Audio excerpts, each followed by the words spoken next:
Calling to order the meeting of the Minnehaha Creek Watershed District Board of Managers, July 27, 2017. Are our mics on? I don't hear. Is your Can you hear us back there? Okay, thank you. mics are working? Okay. All managers are present except Manager Rognus.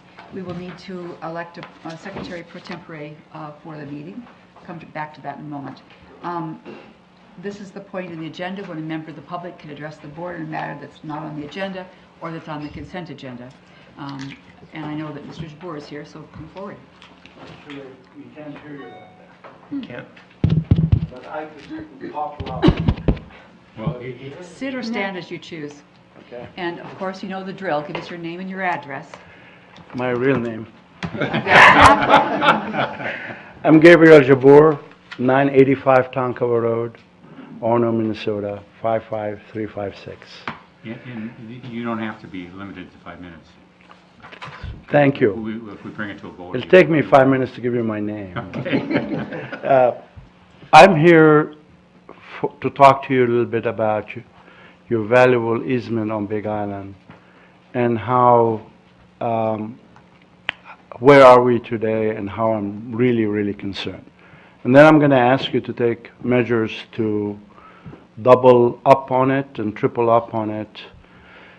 For those who were not with us in 2005, 2006, the veteran sold the island. Couple of us, actually one of us, stopped the sale, reversed it, talked them with the kindness of the Purple Heart President of the United States to give us some time to buy it so it stay for the public domain forever. And halfway through the process, we had a lot of heartache. We got sued by the local veteran who were enjoying their private ranch. And overall, we ended up owning the island. And somewhere in between, before we closed on it, I received a call from a friend of mine who wanted to bring in the bridal show to the island from Calhoun Beach Club, and they were expecting 4,000 people, and that was my vision of disaster. It wasn't our vision to have it as an active park. I'm a strong proponent that our city owner to be advocate of passive parks because we have large parcel of land and a lot of citizens who have given us and given you and Three River Park and others land, and we wanted to do that. And that's when I thought, well, what's going to happen sometime down the road, 50, 60 years ago, down, if some council decided to reverse that? And that's where we ended up at the Watershed District. Everybody thought it's the money. Well, obviously money is always good. I mean, it's make life easier. But you participated in the original purchase. A matter of fact, the city of Orono perhaps today is the least money invested in the island is out of them. I mean, they are the state, Minnesota, what have you. And you mandated that we'll put a management plan. And me and Renee were going out there regularly and trying to do the management plan. And we kind of concluded, and we asked your kindness to give us 3 years to come up with this. So we live with the island to figure out what's the best way to do it. Not for a million years, I thought within 10 years, we would be where we are today, where some people trying to undo and promise and all kinds of things. I served as a custodian of the island since 2006 till 2016, where we have a new council and they decided they're going to do no services. Subsequently, we ended up having the veteran come in, and I don't know if you have seen the news, but I'll be happy to provide you with all documentation. And to save faith, they did a 180. They said, well, wait a second, we have plans, we're going to have plans, and now the plans is to have anything and everything there. You were at the meeting, and you've seen the emotion, and you've seen the double talk. I am very concerned about the permanency of your easement. And I know you could sit here and your lawyer could tell you how solid as a rock and how you're going to absolutely defend it and how life is going to be fine. But your silence is giving the impression to everybody that whatever they're doing over there is going to be approved by you. And you're going to find yourself having a substantial amount of audience here, and some people are going to be in wheelchair asking you to do things. It's going to be hard for you to say no. All along, our vision, including yours, that you will share your easement with other private agencies. And that's not a new idea. For example, the city of Duluth, they decided to preserve a lot of things in their city. And they've given the Minnesota Land Trust an easement, shared the easement with them. Hennepin County just started accepting easement through their environmental. So I'm pleading with you, and I ask you as a major good act to consider sharing your easement. Put many layers to reverse what we have done. As you could see, you know, in today's Trump world, life changes instantly. What we are used to a year ago, literally, I mean, starting with sense of decency, is no longer there. So I couldn't fathom that I put myself and all the people who I asked to help through this long process to preserve it and have a couple people undo it. Take the pressure off yourself by having those layers. You have the right to do so, and I'm really asking you to think about it seriously and hopefully getting it done. Equally as important, the process is going on and you have no participation.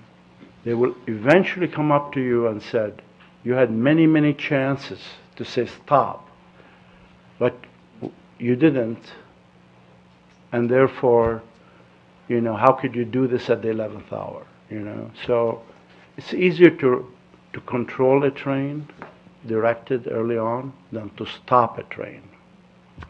So I'm very concerned about it, and I'm here absolutely to lobby you for doing that. Thank you. Thank you, Mr. Jabour. Should I get back? Well, I have a question.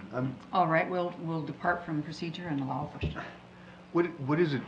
So I've paid attention to the news, and I've tried to track kind of the machinations that have been happening. How could we engage differently? Well, first of all, you should explain to them and to the public what you stand for. What's your guiding principle? Why you did this? How much valuable it is, instead of just, you know, they have $875,000 in it. Well, your improvement exceeded that or around that. You know, so it's kind of like having a religion only on Sunday doesn't really do us good. I mean, we got Monday, Tuesday, Wednesday, Thursday, Friday. I mean, practice what you believe in. And reassure them that the process that they're going through might be fruitless if they don't stay within that guideline. Because they have out there promising people in wheelchairs certain things. They are looking to have a nonprofit forum to get money. They're trying to petition La Sarthe Sam, not exactly La Sarthe Sam, Sure, one of the state. yeah, for money. Who's they? The committee, oh, I'm sorry, I took a shortcut. When the city and the council got caught selling the docks and not allowing people to physically access, and they said, if you want to access, just jump out of your boat and swim there. I mean, you were there. The mayor said, well, wait a second, we have plans, we have committees, join, come on. So they ended up with a committee of 18 people or so from all variety of things. Some real estate agents who think having another destination places will enhance all kinds of things. And, you know, when I testified for the legislature, I said, 100 years from now, somebody going to stand there, like, you know, and going to say, my God, those guys sure knew what they're doing. You know, I mean, we don't need another ball field. We don't need a Valley Fair. We don't need a place to have a wedding. And the reason I'm here today is because last Sunday they had a wedding there. And they had the beer boats tied to the dock. city, to their credit, of the chief. So you mentioned a committee, and I don't, is it made up of the city? The city? City council member, the mayor, and a lot of people applied, and the only person who determined who going to be on the committee was the mayor.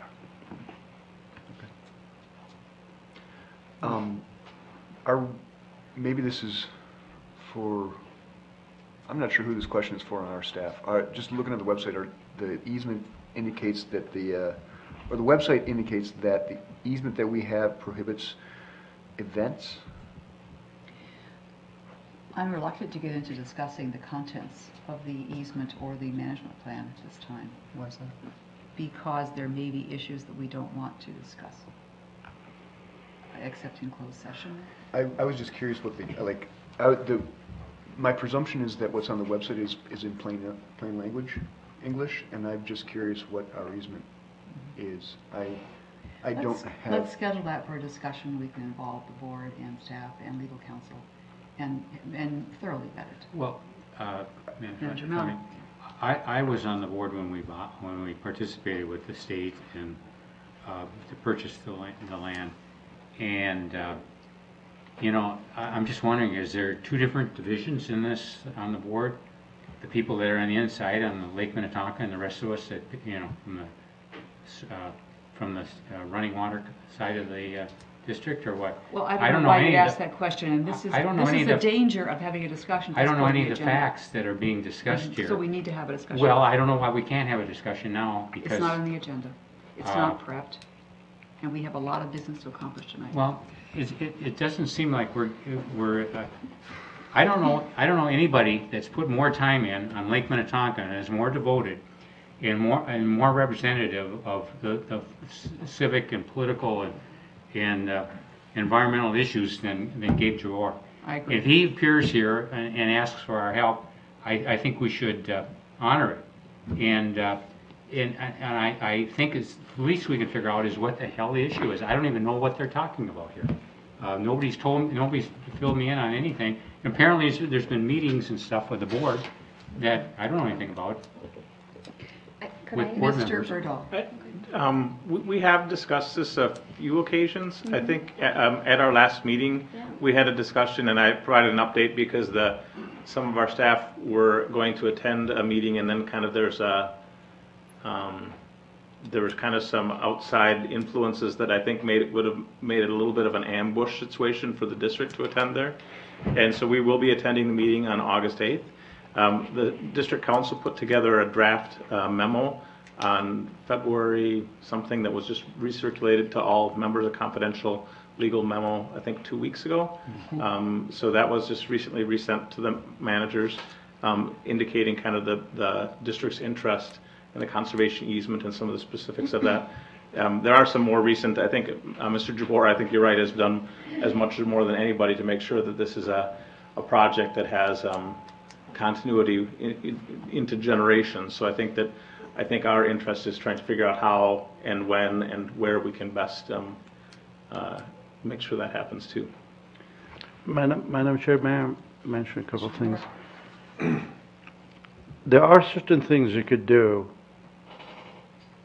that doesn't affect anything on your daily basis. Sharing your easement isn't necessarily something you guys have to think about for 30 years. I mean, if that is what you believe in preserving, let's take a step to do it. And that's why I really showed up here. I don't want to get in the politics.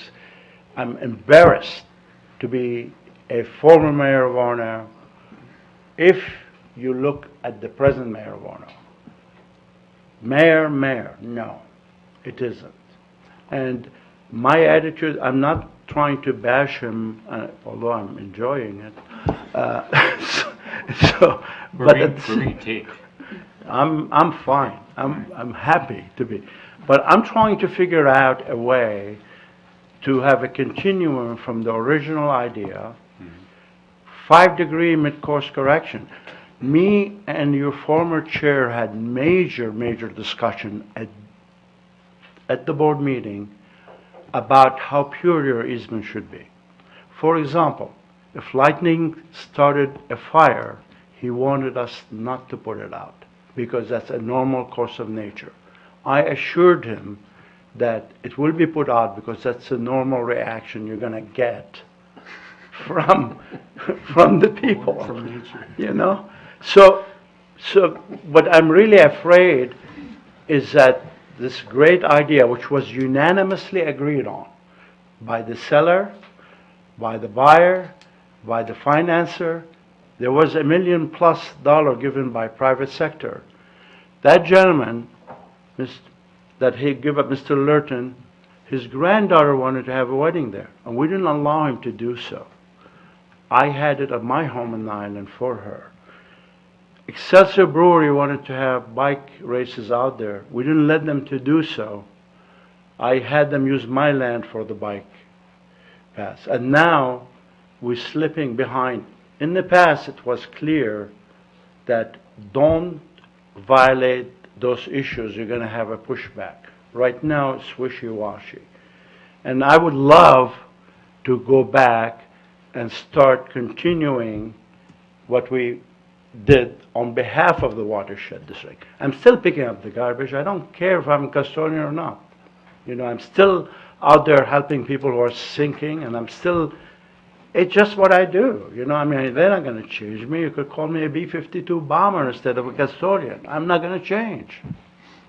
So I'm only asking you to think about that.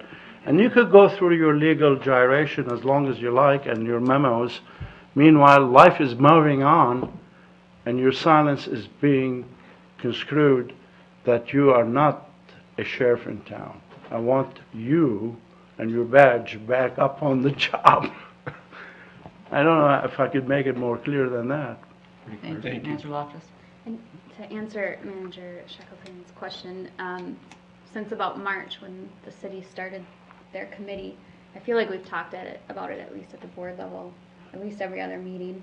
And to date, they are advertising a news clip that they invited or spoke with Channel 5, I think, and talk about all of the different ideas and opportunities for change and activity on Big Island, and that's advertised on the city's website. They've got a committee coming up with a lot of probably great ideas, but they aren't in concert with our preservation and passive easement that we hold. And we've talked a number of times up here about how do we get that message out. And at the last meeting we said we should send a letter, we should show up in person, we should give a presentation, we should have our legal look at this. And Lars is correct, we recirculated a February memo, but that was just describing the easement. I guess what I think would be valuable at this point is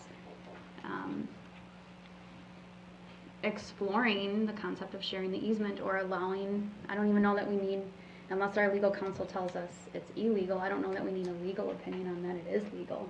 Sometimes you hate to ask for. No, But I think, talking to a couple agencies, the Land Trust or Hennepin County, I don't have an issue exploring those because we don't seem to be getting our message across. To date, I don't think we've sent a letter. I don't think we've made a presentation. I don't think we've done anything in the 4 months that we've talked about it. Let's schedule this for a full prep and discussion at the next meeting, August 10th. That'll be after our staff have attended the committee at Orono, and we can have an opportunity to do some fact-finding about how the area is being used, do some thinking about whether we have something to do or not, and go from there. August 10th, I won't be here at that meeting. Manager Olson. Manager Becker. Could we get a brief from council on what it takes to share our interest with Minnesota Land Trust? That's a really good idea. On August 10th, Yes, Sure. by August we'll 10th. include that. They're a preeminent land trust in the United States and are a founding member of the Land Trust Alliance and know their business. And that's a good idea, if we can do it. I I borrowed support it from that idea. Duluth. Well, thank you very much for doing that. Thank you so much. I appreciate the latitude on the 2 minutes. I couldn't imagine. Gosh. Thank you.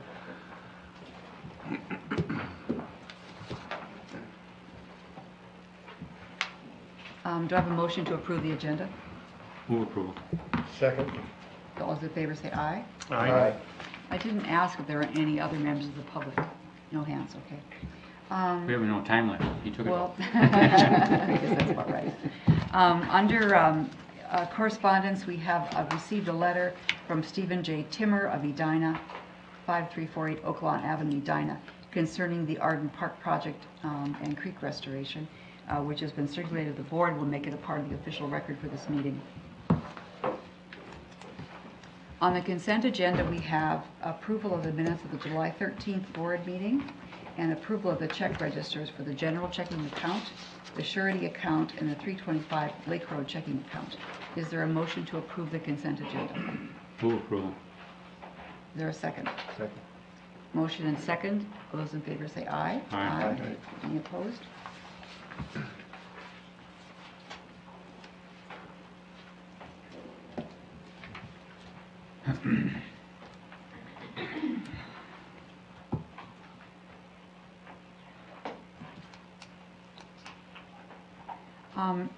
In the last 2 weeks, I've attended several meetings. The Metro Mod meeting, also attended by Manager Olson, Watershed Hero Subcommittee meeting, and a conversation with some Greenwood City Council members with Manager Olson and Manager Loftus to talk about some quick questions they had raised. At the Metro Mod meeting, there were 2 agency updates and suggestions made by the, I always get the wrong order, Prior Lake, Spring Lake Watershed District for some bylaw and policy changes that they would like to see taken up by MOD this year concerning including district administrators on the board, redistributing the board member proportions by dues paid, term limits for board members, and a review of the dues structure. So that will be worked on by the MOD Bylaws Committee and may come back in the form of resolutions in November. Also, I sent out an email to the board today by Blind Carbon. The Metro Mod had done a brainstorming about what we would like, members would like to see from Mod and from Metro Mod, and we have an opportunity to contribute more ideas. They have a deadline of tomorrow, and my apologies for getting out late. I couldn't get into my email earlier this week. So if you have thoughts, share them with me or with Manager Olson, or send them directly to Mr. Dono, who sent out the email. Do you want to writing or? You can call me, you can send me an email, you can send it to him. I don't care how it comes in. They're looking for ideas. But it struck me as a long list that was very metro specific, and. Oh, there are 2. There were 2 lists. There- No, I two know, zones. I know. Even the top one seemed like it felt very metro specific. Yeah. They're doing the same exercise everywhere, so they're gonna sound a little different out. The other, I was just putting on the real hat thinking, if I would read this list, I'd have 4-letter word in response. And dang wasn't what came to mind. I'm sure they'll be putting them all together and Okay. seeing No, how it's- it spells out. I think that's all I have. Did you want to add something, Manager? yeah, there are Olson? 2 other things too. They announced that they are seeking applications for the administrator. They did receive 50 applications, of which 45 had to be thrown out because the background work history of those 45 people were not close to being able to do that kind of work. So they have decided that they're keeping the application deadline open so they can hopefully find some qualified individuals. But right now it was pretty narrow. And the other thing is that the MPCA was also there at the meeting, and they said that they're going to be developing a policy on protection. And if water is impaired, what actions would be recommended by MOD members? And if water is not impaired, how will we be able to, via their recommendations, protect what's already in good shape? So, just guideline information that they're going to provide us in the future. Thank you. Oh, one other update was that the District Administrators Organization, ADA, is updating their name to indicate that they're including more organizations than watershed districts, and they're hoping for some nominal funding from the MOD board. So, I think that covers it. Manager Miller, would you like to give a report from Policy and Planning Committee? Everybody has got a copy of the agenda, and we, except me,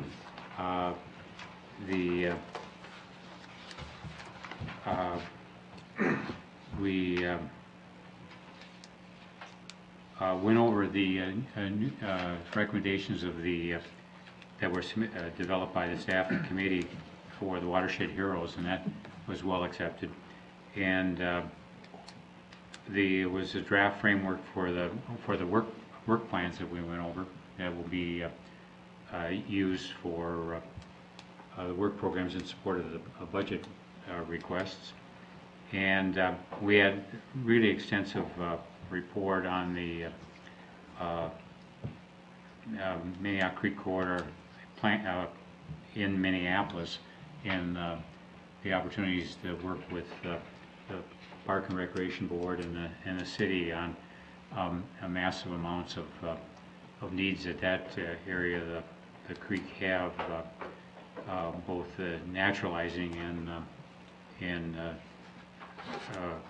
addressing the stormwater issues, and a 90 million gallon a year pumping problem, and the staff is going to be spending a lot of time on that over the next several years, but I think they've got a good framework for cooperating with these with the city and the park board. So that was a good report. And the staff brought us up to date on the submission of the Lazar Sam's Outdoor Heritage Preservation application status.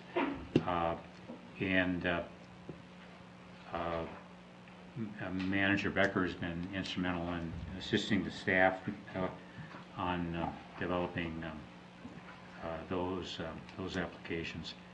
And we had an update on the Minnehaha Greenway, and there seems to be a major new opportunity that's not on a short term, but it's a significant project with a developer and Methodist Hospital on developing some 15 acres plus along the river or creek corridor along the Greenway. So it was a lot of future projects were discussed, and it was we're not going to run out of work. Good news. Thank you very much. Are there any other meetings or events managers have attended they'd like to report on? Thank you.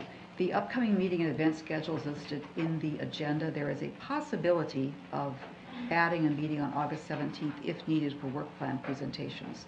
So I'm going to put a pencil mark on my calendar for that. Hopefully we will not need it, but perhaps we will. The next item on the agenda is a permit number 17-262. Ms. Sylvia.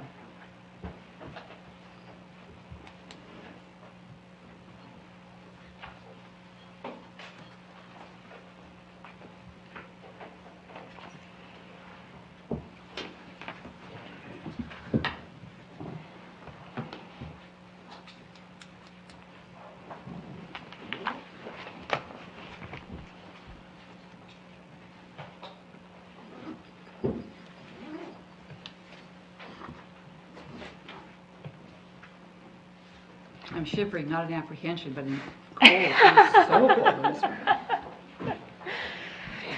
Thank you.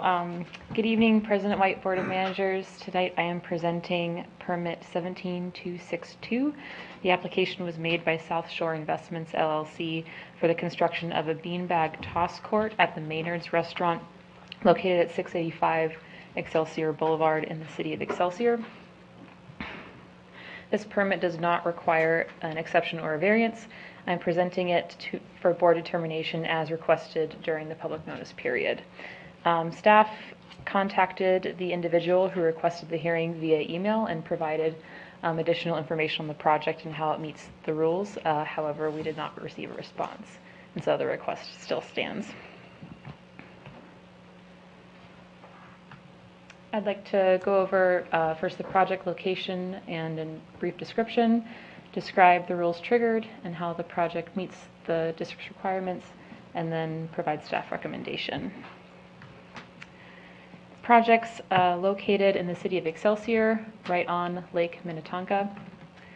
At the Maynard's restaurant property, the red box shows the approximate outline of the project on the property parcel. The project proposes a terraced beanbag toss court that is constructed out of pervious pavers and artificial turf grass. And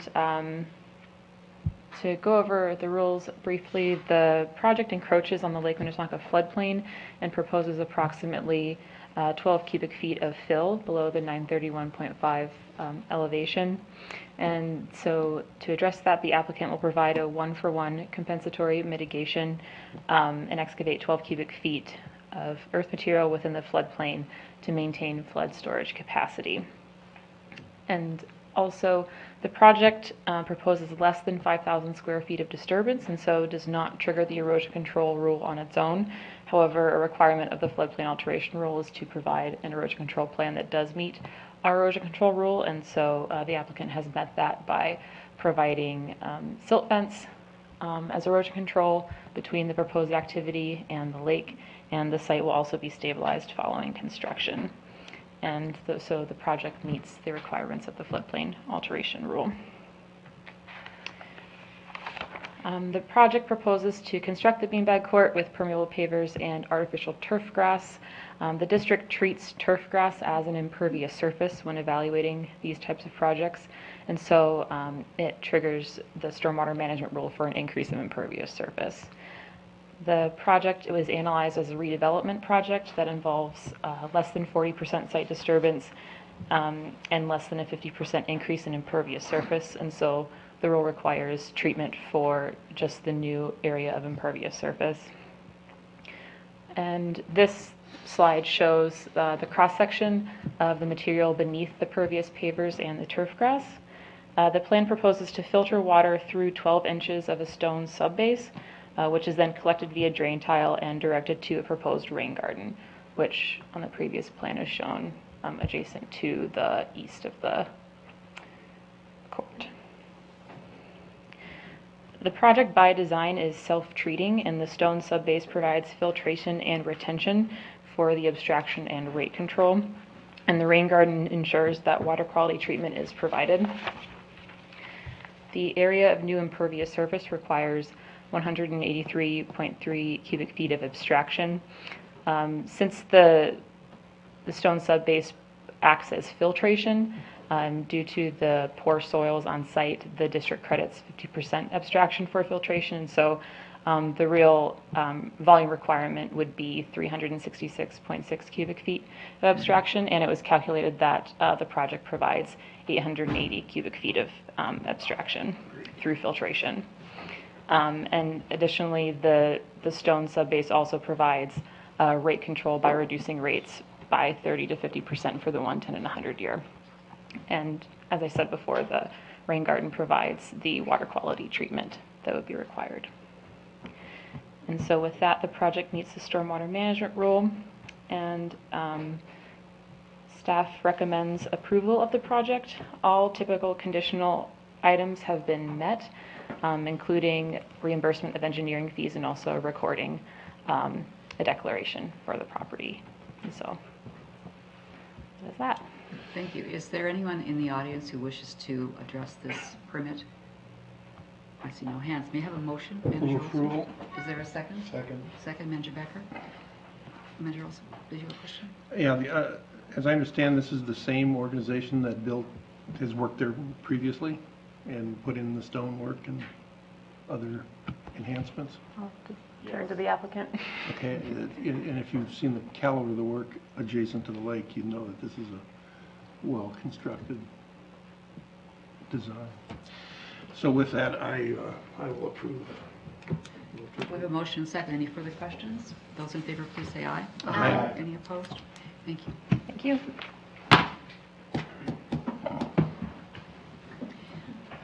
Next item under consideration is at 11.1 on our agenda. It is a resolution authorizing execution of a contract for environmental investigation at 325 Blake Road. We have Michael Heyman. Good evening, Chair White, managers. Before you this evening, seeking authorization to execute a contract for additional environmental investigation at 325 Blake Road. You'll recall on May 25th, the board authorized staff to apply for grant funding through the Hennepin County Closeout of Assistance Fund. And that work plan, which was approved through that process, included a variety of elements that are necessary for us to advance not only our work, but any future redevelopment work that occurs on the site, including phase 1, phase 2, a response action plan, things of that nature.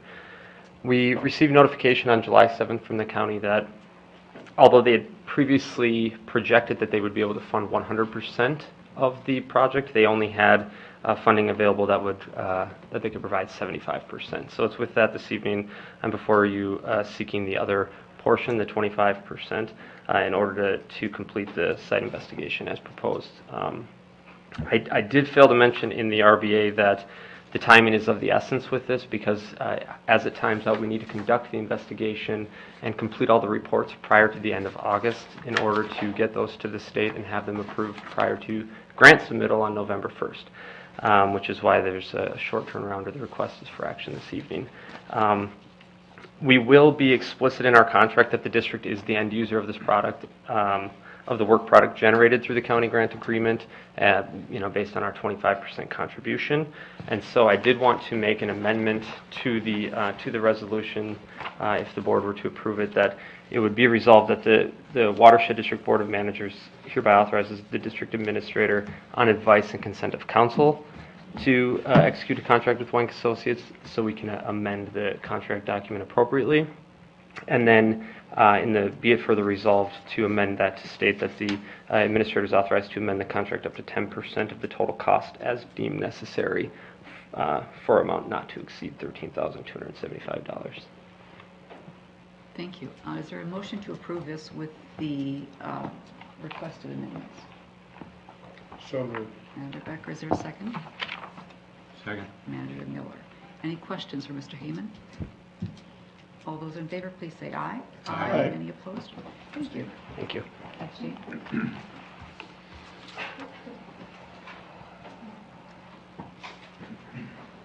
We're on to item 11.2, Resolution 17-045, approval of the capital improvement plan. Becky Christopher. Thank you, Madam Chair, managers. The draft capital improvement plan was in front of the board at the May 25th meeting and was then distributed for 60-day review to the cities and counties. We received responses from 6 of the cities, which were included in your packet. One was the letter from Greenwood that was discussed briefly in committee, on which some of the managers and the administrator met with some of the council members yesterday to provide some additional information and clarification, and it sounds like that was a positive meeting. We also received letters of support for the CIP from cities of Mound, Minnetrista, and Hopkins, and then the cities of Minneapolis and Plymouth both submitted letters with some specific project opportunities that are on the horizon, on which they'd like to explore partnering with the district. As Tiffany described in the committee, that process with Minneapolis is underway, working under MOU to explore those opportunities and determine kind of the roles, responsibilities, funding strategy for some of those projects. And then we're also going to be working to get a meeting with City of Plymouth to explore their CIP and how we might work together on some of those projects. So all in all, pretty positive response. After reviewing the comments, staff is recommending no changes to the CIP and is asking for approval. Is there a motion to approve? So moved. Competition. Motion, second. Any questions of Ms. Christopher? Ms. Manager Olson. I just want to say that, Becky, you and your team have done a Herculean job with this, and it's outstanding work, and that's why you've got all these positive responses from everybody. And I really, it's my first time watching a 10-year plan get put together. I watched the aftermath of the last one and saw that as a roadmap, but this is a brand new way of doing it, and it's been very well done. So thank you very much. Thank you. Manager Miller. This is actually my third one, and I wasn't planning on talking tonight about that issue, but I had a friend of mine look at the plan. He's an architect and a city planner, and this last big project before his health failed him was a new town in Manila, some $4 billion. So I mean, he's a significant experience in planner. And one time in his career, he was house critic at, actual job was critic at the Ellerby architectural firm. And that's not a very popular job, and you know, criticizing other people's work. But I mean, he's trained to look at projects and see any flaws in them and point them out. And I sent him a copy of or actually I asked Becky to send him a copy because I didn't want to pay the postage. A copy of the plan, and he spent a considerable amount of time reviewing it. And he said he's never seen a more a plan with more clarity and purpose, and in any field that he's looked at. And he said he just can't believe that our staff did it. And I said, well, it wasn't our whole staff, it was just a couple of people.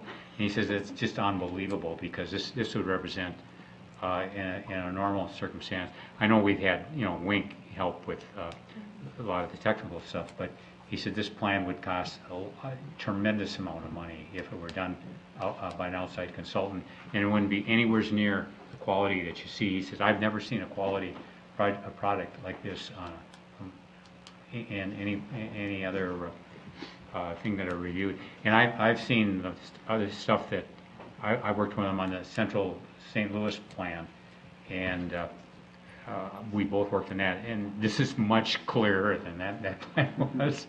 But I just wanted to make sure that I said that publicly about what a great job you've done on this, and we're really proud to be associated with it. Of course, it's just the CIP. This is We CIP. still- We'll yet to give get you a comments, but- transcript of this for the next meeting. We approve the plan. Are there any other questions or comments? All those in favor, please say aye. Aye. Any opposed? Thank you very much. Okay, that's the next one, too. All right. Resolution 17046, authorization to apply for Clean Water Fund grants. Ms. Christopher again. Thank you, Madam Chair. So the board has previously requested that any grant applications be authorized by the board. The deadline for the Bowser Clean Water Fund applications is coming up on August 9th. So staff has reviewed our CIP for the next couple of years and identified the 325 Blake Road and Arden Park projects as the best candidates to try for grant funding. Both would focus on the stormwater management elements of the projects and how they would help to address the impairments for the creek and the Hiawatha. The Hennepin County has the Natural Resource Opportunity Grant, which does not have a set deadline. We're planning to submit Arden for this grant as well, and potentially 325 Blake Road, but we probably wait a bit longer until we have more of the kind of benefits and metrics quantified, since there isn't a set deadline. For both grants, we'll be coordinating with our partners and the grant agencies to draft the applications and determine kind of the appropriate funding level that we want to apply for, just to make sure that they're positioned well and competitively. So that I'm happy to answer any questions, and also the project managers are here for both projects if there are specific questions. Thank you. Is there a motion to approve? Move approval. Manager Miller, is there a second? Second. Manager Loftus. Any questions for Ms. Christopher or other staff? All those in favor, please say aye. Aye. Any opposed? Thank you. Thank you. Next item is 11.4, Resolution 17-047, approval of the revised committee meeting structure. Could we move this to 12.2? I'd be happy to do that. Thank you.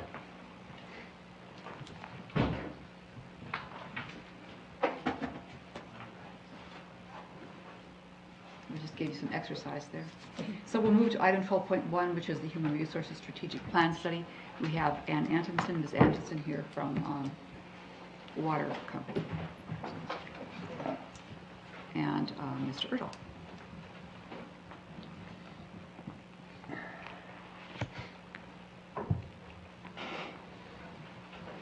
Thank you, President White and managers. This has been kind of a long process coming together to come before you today, and it's been had a lot of touch points with both staff and board along the ways. And we're here to kind of bring this first phase of the Human Resources Strategic Plan to the, Ann Antons is going to present the final report for that process. And then I'm going to provide a little bit of additional context in terms of an action plan to implement some of those things going forward that will be addressed in her presentation. And we can obviously respond to any questions along the way too. Welcome. Great. Good evening, Madam Chair and managers. Thank you for the opportunity to be with you this evening. PowerPoint presentation is really just giving you kind of an overview of the information contained in the report. There's a lot of more detail in the report than what you'll see in the PowerPoint presentation, but this gives us a point for discussion as we go through the different items in the report. First of all, just identifying the objectives that the district discussed as we move forward with this Human Resources Strategic Plan project. The goal of this was to develop a human resources plan for the organization to assist the organization in determining, what are the needs of the organization? Do you have any kind of gaps in the talents, the services, and other areas of providing and achieving the goals that the district has, not only through the strategic planning process that you've recently undergone, but kind of long-term goals. What do you need in the short term? What do you need in the midterm to achieve the goals of each of the departments and the overall mission and strategy of the organization? So that was the overall objective. So as a part of that, we wanted to review and evaluate the district's existing organizational structure. So what services are you providing? How was the whole organization structured? How was each department structured? So the services that you're providing, who was doing the work in providing those different types of services? So those were some of the objectives. What was currently going on within the organization? Then taking that information and then identifying goals and priorities for the district and for the individual department. So looking at, as a whole, what does the district need that are global needs that go across all of the different departments and divisions within the district based on your services, and then filtering down to individual departments and individual service levels that you're providing within the district. So looking across all of those. And then developing recommendations for structure and for staffing levels to meet the goals outlined in your strategic plan and the goals outlined for each individual department and service area. So the methodology that we used for conducting the study over the last several months, we started having preliminary discussions last summer. Prior to moving on with the HR strategic plan. So we talked about, one of the goals of the organization had been to do periodic market survey reviews to see how the organization's compensation levels were starting up. As we had those discussions, we found a lot of other needs in the organization. You had vacancies in some areas and how best to fill those vacancies. Where were the priorities in the organization for having staffing levels, because every department within the organization was asking for additional staffing. When there were vacancies, were they vital to the organization to fill those vacancies at that time, or did you need to direct those operational needs somewhere else in the organization to fit the needs of the organization? So as we started to go through these discussions, we saw the need was to really direct, what did the MCWD need to do for a strategic HR plan for functioning and for filtering and directing resources where they were best needed across the organization. So that's how we got to the point of then starting this study that we talked about going into the fall in late fall last year. So we had several discussions with the district administrator, with members of your management team, as we started to focus what we wanted to look for as we conducted this study for the district. One of the goals of the district was you wanted to have a lot of input and feedback from staff, from managers, from consultants that provided different services to the organization. So in order to enable us to get the perspective of all those staff, we conducted a vast amount of interviews in collecting information as a part of this. So the initial interview process included 31 interviews that were staff members of the district, members of the board. We had interviews, and then also those consultants that were providing services, including legal counsel, engineering counsel, planning counsel, IT, those types of things. So we had a lot of different interviews. Those interviews, everyone was asked the same question. Confidentiality was promised, so we would be sharing ideas, but not identifying who shared those ideas and thoughts and concerns as we collected that information. After we had those preliminary meetings, then we had a preliminary meeting with the managers to just kind of give you some ideas of what were the issues, what were the concerns, what were the trends that were identified during that initial set of interviews, and identifying areas where we needed to collect additional information in order to provide some recommendations to the board for review, discussion, and decisions. So that those second set of interviews, there were 11 of those, which included all of your department directors and other key district staff scattered across the different divisions and service areas within the organization.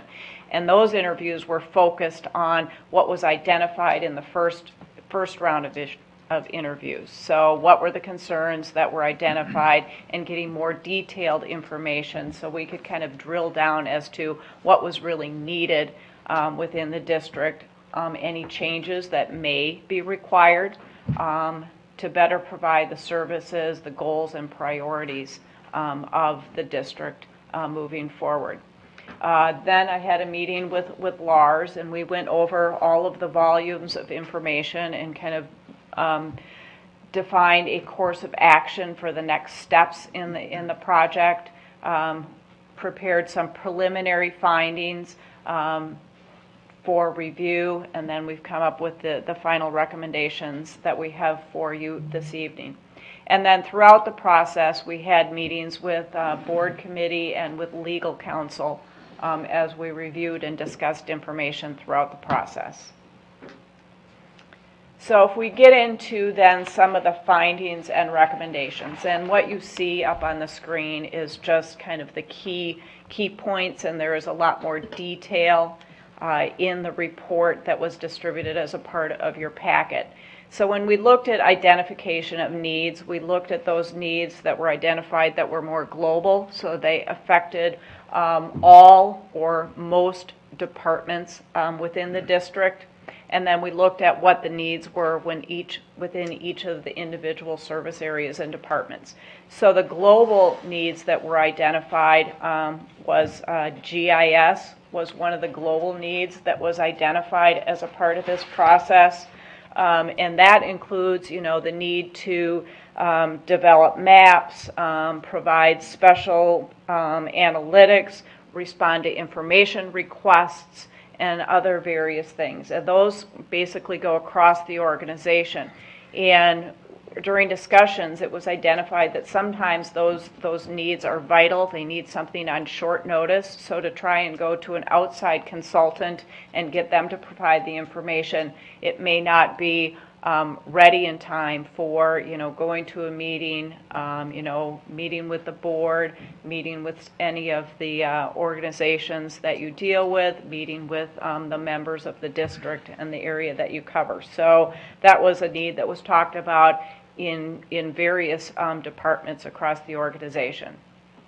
Financial management was a need that was identified. Currently, your budget is falling within the planning division, which is not a normal place for the annual budget to be developed and maintained. So there were discussions as to, is that where that function belongs within the organization, or is it better suited to be in another service area within the organization? IT was a need that was addressed.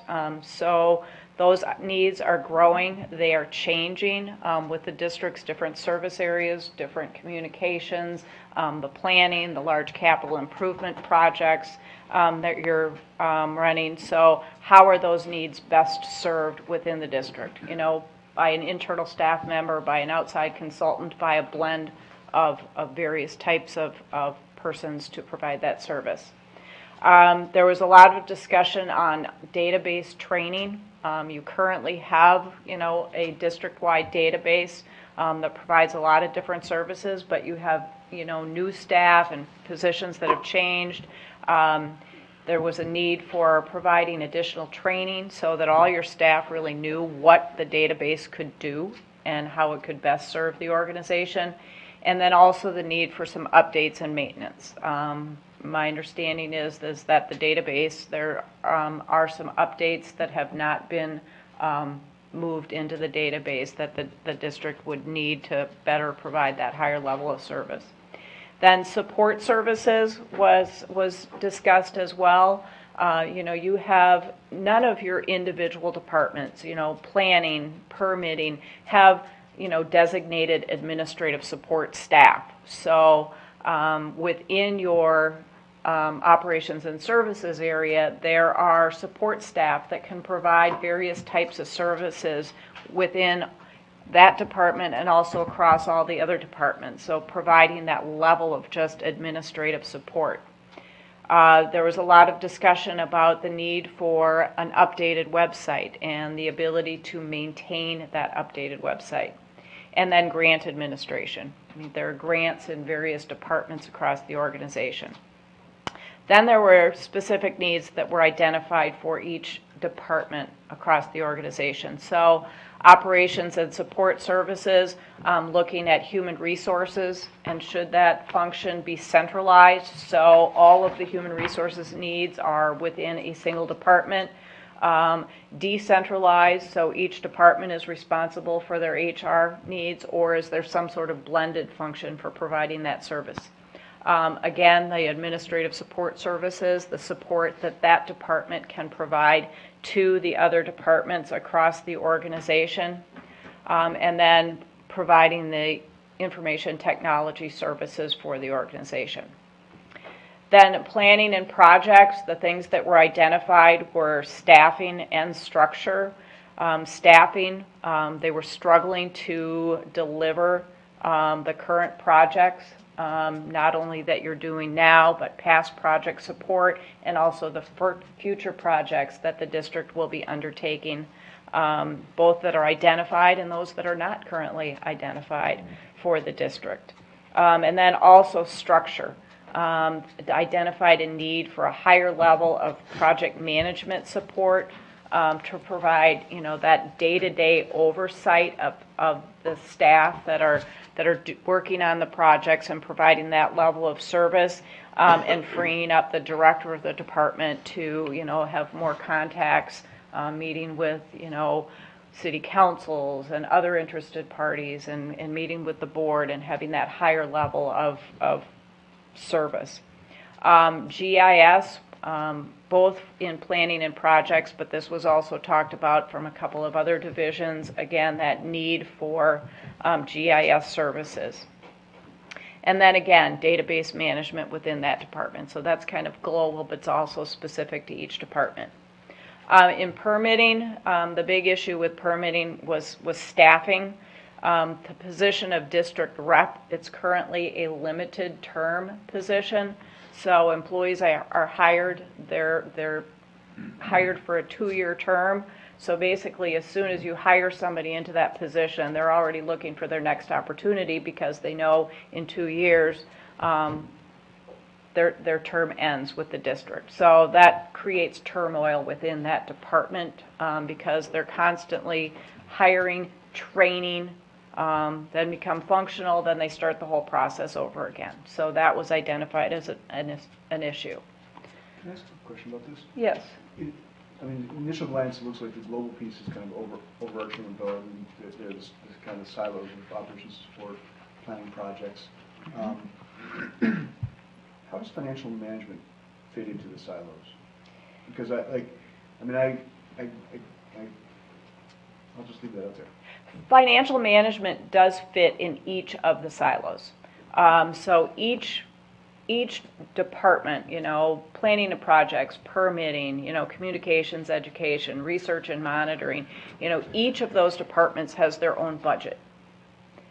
So each of those departments are responsible for developing their annual budget in conjunction with who is responsible for the overall total budget.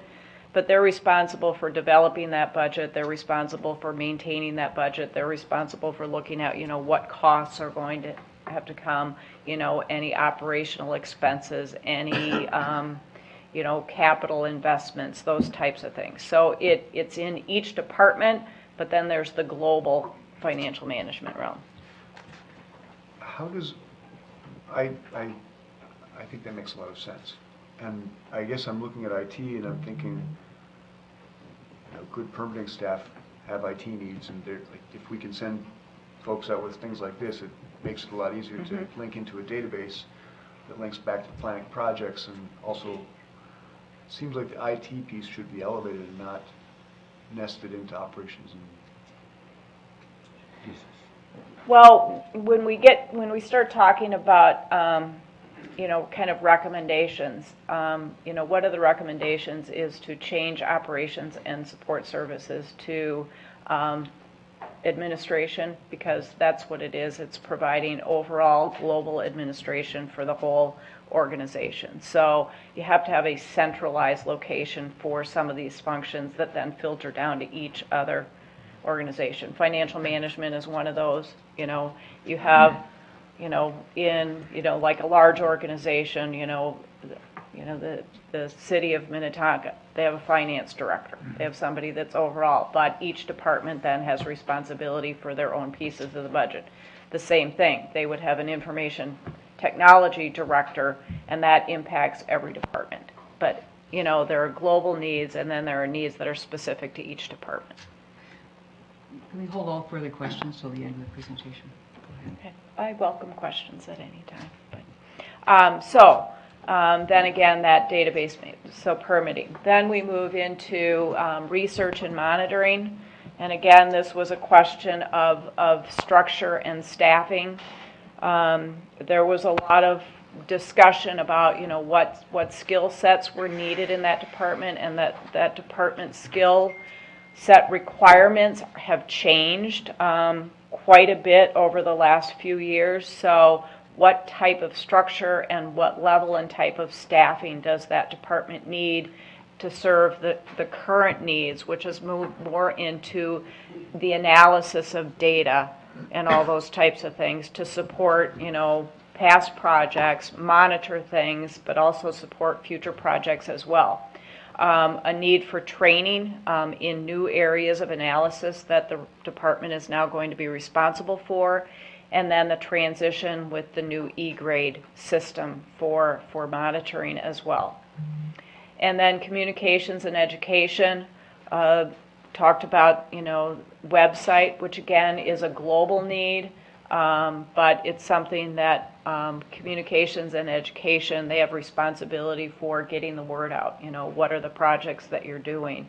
That education piece as well. So that's why we've put that website under that. Then community outreach, and then also the grants. So those were the things that were the main issues and needs that were identified as we collected information as a part of this process. Then when we get into recommendations, and again, this is broken down the same way as some of our findings. What are the recommendations, both that are global, and then broken down into each of the different departments. So part of the global is looking at, number one is looking at the leadership team, and part of that is clearly define the mission of the leadership team. So why do they exist, and what is the purpose of that leadership team, and what are your expectations of that leadership team? Then what is kind of the role, and who are the members of that leadership team? Is it just your department directors, or do you have other members of that team based on the different needs and the different areas of responsibility, the different discussion pieces for the organization? Then looking at an overall human resources philosophy for the organization. Again, and that's looking at, is it centralized, is it decentralized, what are the needs, how are you best going to provide those services? Staff focus for this. The district has a great collaboration and communication across the organization, but not everything needs to be decision by committee. There are some decisions that just need to be made by the district administrator, by the department directors, by the managers, that are sitting up at that table. So not everything is a collaborative effort. So focusing what needs to be collaborative, what needs to be communicated, and where decisions need to be made. And then database training and updates across all divisions within the organization. Then moving to operations and support services, the recommendation is to change that department to administrative services, which better defines the services that that organization provides. Administrative services, operations and support services, that's an area where most people don't really understand what goes on behind the scenes in that organization, in that department, but they provide a lot of services that go on behind the scenes. They're the ones that are, making sure that the building is maintained, that the air conditioning is really working. Well, let's give them a check on that one. Yeah, exactly. That the plumbing is working. They're the ones that are making sure that the bills get paid. They're the ones that are making sure that your staff are getting their paychecks. The ones that are making sure that you're following all policies and procedures that have been defined by the Board of Managers. They're the ones that are making sure that you're, following all employment guidelines, that you're ADA compliant, that you're in compliance with the EEOC, all of those types of things. So it's kind of the great unknown is administrative services, but that better describes the area of responsibility that department has. So we recommend changing the name. We also recommend hiring. You have 2 temporary staff members who have been there for a significant amount of time in a temporary basis. Their contract actually expired back in December, so they are about 7 to 8 months beyond their original contract with the district and providing services. And those 2 temporary staff members are actually filling positions that have been in existence for a long time. So it's not adding new positions, it's just hiring a permanent employee into those positions to provide better structure and balance of those services. Then create a centralized human resources function within the organization, and in that centralized human resources function, they would have responsibility for hiring of staff, which means putting together the advertisements, putting them, listing them out, taking applications, distributing applications to whoever department is hiring, seeing what makes the qualifications, making sure that you're following all of the guidelines necessary for a hiring process. They would have the centralized maintenance of all the personnel files, so they're all in a centralized location, and making sure that they're following all the data practices and all of the other laws that are related to the maintenance of personnel files, that you're following all of that information.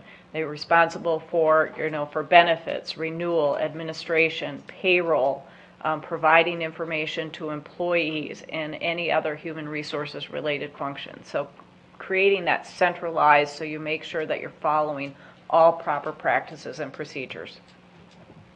Then information technology, and again, it's global, but it needs to be housed and centralized somewhere. So it's recommended that that be in administrative services. This is an area, it was talked a lot about the needs of IT, but this is still an area where I think the organization needs to do a little bit further study to determine exactly what the needs for IT are across the organization, because it wasn't very well defined in our conversations. It was just, we need IT, we need IT. But I think some of that is related to database management, some of it is probably related to upgrade of equipment, some of it is just related to having centralized IT function. Then looking at providing district-wide administrative support.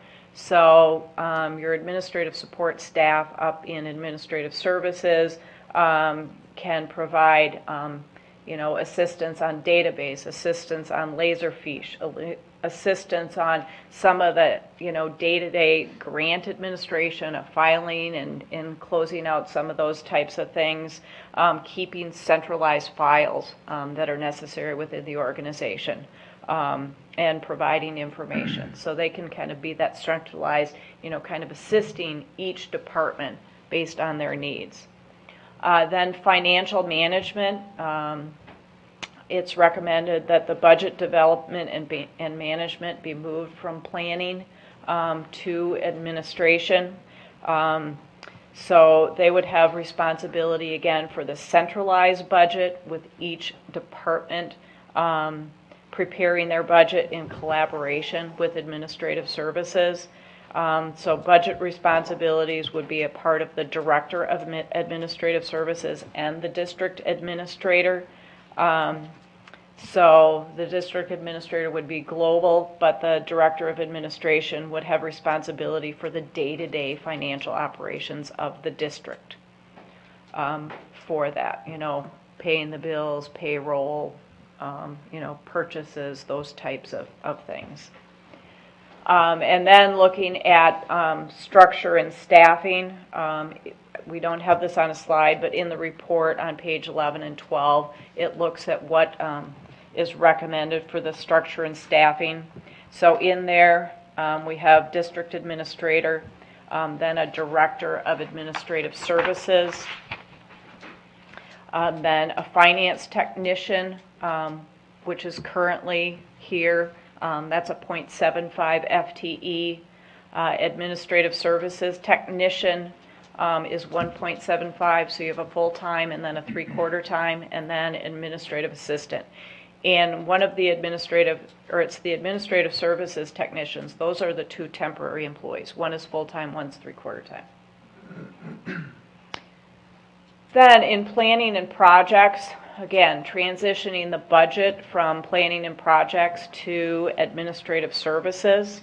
This will free up your planning staff to work on all of the projects, community relations, communications, planning, development, implementation, and also maintenance of any capital improvement projects. So frees up their time to work on planning projects. Then creating a GIS position. I think it's beneficial to this organization, and we have it housed in planning and projects because they're the ones that use that service the most, even though it would be a position that would also provide services to other departments within the organization. So bringing that GIS function in-house, and then depending on the person that you hire and kind of what's going on in the organization, it's possible that that person could provide some IT support as well. Then establish a senior project manager and senior planner positions. The senior project manager would provide project direction and support services to the project management staff. And that would alleviate your director from the day-to-day support and staff communications, so they wouldn't have to be doing that day-to-day direction, day-to-day support of those planning staff. You would have a lead worker that would provide that level of support within the organization. So this would allow the director of that department to work with the district administrator and independently on development and implementation of policies, of programs, of projects, and building partnerships with both your public and your private sector organizations and groups that you support. Then the senior planner, that position assists in guiding policy development and administration within your organization. Then creating adding actually an FTE to the land and project technician position to provide a broader level of service and support to your plans and your projects that you have both in the pipeline and future plans as well. Then one of the other things is with the completion of the comprehensive plan and the strategic plan, moving finance out of that department, that will create a little bit of time availability for the new cost share infrastructure grant administration, so that program within the organization. So again, on page 13, it lists the staffing. There are basically 2 new staff that are recommended for that. One is a land and project technician, and the other one is a GIS manager. Yes? This might be a nitpicky question, but there's IT under operations and support. There's a GIS manager position in planning project. There's recommendations. GIS manager in planning projects, and then there's permitting separate from. And permitting would have to link back, I mean, in theory, permitting would link back to a central database. If they're using a tool that is actually effective, it would link back. It would be a JS application that would link back to the database, and theoretically, the planning and projects JS tool would also link back to a database. Mm-hmm. And I guess it kind of cues up the question of why would a GIS position be housed in planning project silos opposed to the operation support services? The reason we have it in there right now is because they're the biggest user of the GIS services. So rather than them having to go to administration to work through the GIS, it would be housed within there. That doesn't mean it couldn't be under administration. It could be, but just because they are the biggest user of that service, that's why it's recommended that it falls under planning and projects. Okay. Then moving to permitting. And permitting, the recommendation for this is to change those limited term district representative positions to full-time permitting field technicians. The difficulty with the way you currently have that structured with that limited term, you kind of have a revolving door of employees. So you have kind of a continuous cycle of filling vacancies, because if they get an opportunity in 13 months, they're going to take that opportunity because that they know that their employment here is going to end in less than a year, and it's a limited term. They're non-benefit earning, so if they get an opportunity, they're going to take that. So you're filling vacancies, you're training new employees. Remaining staff have to divert their attention from their regular tasks to the hiring process, to training employees and providing that support until they get fully functional. And usually it takes, several months for an employee to be fully functional. So, it's never a fully functioning process with that continual cycle of hiring those employees. So the recommendation is to hire, we're calling them, the recommended title is permitting field technician, and you currently have 4 limited term positions, and what we're recommending is 3 FTEs for that. And then also providing some ongoing training on database and IT applications for that department. Then research and monitoring. What we're recommending is, based on strategic plan and priorities that I've identified, and, kind of the change in how that department works. What we're recommending is providing some wetland training to one member of that team, so that you have wetland specialist expertise within that department. Providing statistical analysis training to 2 staff members, so that they have that higher level of analytical ability to look at the data that you have, be able to analyze that and use that both for past, current, and future projects within the organization. Will provide that long-term information for tracking water quality, and again, providing the pre- and post-project support as well.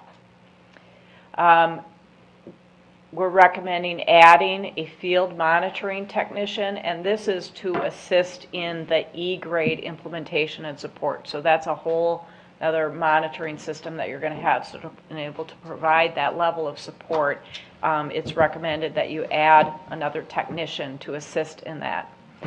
Then creating a stronger link between planning and projects and research and monitoring. They communicate very well right now, but just because of the connection that they have for both pre-planning, during projects, and post-planning, just creating stronger cooperation, communication, and coordination between those 2 departments. It can be just by scheduling a weekly regular meeting to discuss project support needs and other items of importance. So you can see on page 15 what we have as the structure there. As far as reporting relationship, there are 2 options, and both of these are shown in the draft organizational charts at the back of this document as well. One of the options is the water quality supervisor reports directly to the district administrator. The other option is to create a higher level of coordination between planning and projects and water quality, and that would be putting a water quality supervisor that would report to the director of planning and projects. In talking about that, if that is the case, that's putting, yes? The last point you made is in option 2 Yes. in the appendix of your report? There are 2 organizational charts that were provided. And the difference between the 2 is basically in where research and monitoring falls. And option 2 puts it under planning and projects.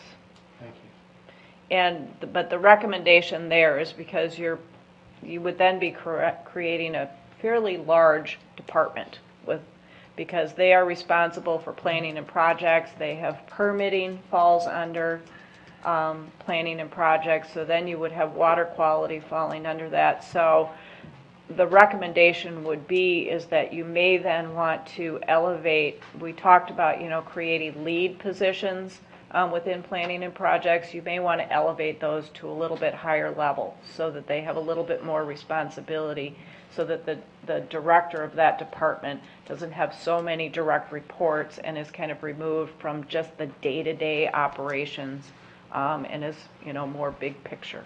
Thank you for that. Okay, and communications and education. They would be responsible for coordination, integration, and support of programs across the organization. So, letting the public and, those that you serve know what's going on within the district. They would have responsibility for getting a new website developed and maintaining that website. They would have responsibility for coordinating community outreach and communications. We're not recommending any staff changes to that department at this time. So kind of just a summary, and then we can go on to the organizational charts so you can see what those look like. As we went through all of this and all of the information that we reviewed and analyzed, all of the conversations we had with staff, with department directors, with consultants, with board members, the Minnehaha Creek Watershed District is really functioning at a very high level. You're doing good things. You have great staff. You have staff that are very committed to this organization, and they're doing good work. Just the presentations that we saw before I came on tonight, And you we know, got the a work above that your average staff score. is doing. There you go. You know, you're doing great things. I mean, you are essentially performing at a very effective and efficient level at delivering the services. You know, you don't have an overabundance of staff. They're all busy. They are all working in directly related to the services that you are providing. So there really are just some minor changes that need to be made to the structure and the staffing of the organization for you to be able to achieve the highest level of service. And not that you're not already there, but just to even fine tune that a little bit, to make sure that you're in accordance with the mission that's been identified for the district. The strategic plan that the organization has spent quite a bit of time developing, establishing goals and priorities, you know, both overall for the organization and for each department and each division underneath each department and each service area. But the changes are pretty minimal, just some structure and staffing, providing additional training and maintenance of your database system.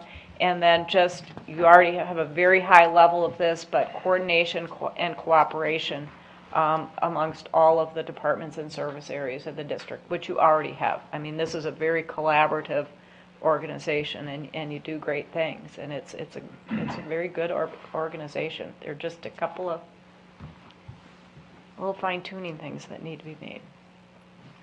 So at that, at the back of I think Lars provided 2 organizational charts, and they did not want to show up in my PowerPoint presentation.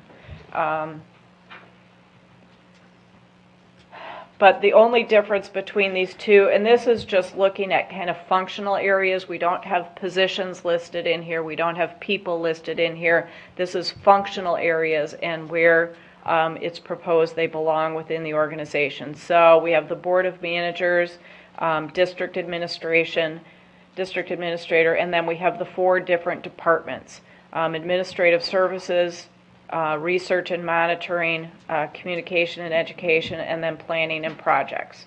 So in this one, it shows research and monitoring as an independent department. The difference in the second chart is it moves research and monitoring under planning and projects. So those are the only 2 differences between those 2, is where that reporting relationship is for research and monitoring. Manager Loftus. And are those your organizational charts, or you said Lars put those in? No, I sent them to Lars. He put them in the Oh, packet. okay. No, we Those are developed ones you these. drafted? Yes. Was there a reason to do it by function versus title? Or do you have one by title as well? We can put one together by title, but we just wanted to look at functional areas to start with, and then we can put job titles in. What do you mean to start with? You didn't. Well, because it's just, as Lars and I had a conversation, we wanted to look at, okay, these are where the functional areas within the organization belong. And then the positions are listed in the body of the report. And you framed it that way for what purpose? To keep focus on Just the to focus functions? on the functions, not on the specific positions and staff. Thank you, Manager Olson. Would we also have the district engineer up with legal counsel, that same level? Yes. Specified by law. Yeah. Yes. So there's a box missing right there then. Thank you.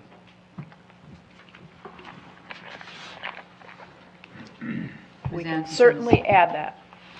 There's more you want to say, or should we open for questions? Say Questions open for Ms. questions. Anderson? Mr. Smith. Madam President, before you have your substantive discussion, I just wanted to note for the record, I think early in the presentation, Ms. Amundson referred to a board committee. And I think that, by way of shorthand for PowerPoint purposes, was a device to refer to the two liaisons, managers Becker and Olson, that you designated. In fact, you did not create a committee, and they didn't function as a committee, but just as two managers to be a sounding board in this process. And I just wanted the record to reflect. Thank you for doing that. And that's Mr. important for Johnson. what reason? That you noted that? Madam President, Manager Miller, there are specific obligations on a board committee that the board did not intend to apply to this designation. I have no idea what that means.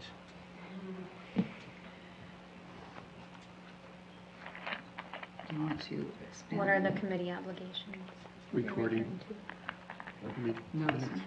Oh, I see, okay, record, okay, Thank you. thank you.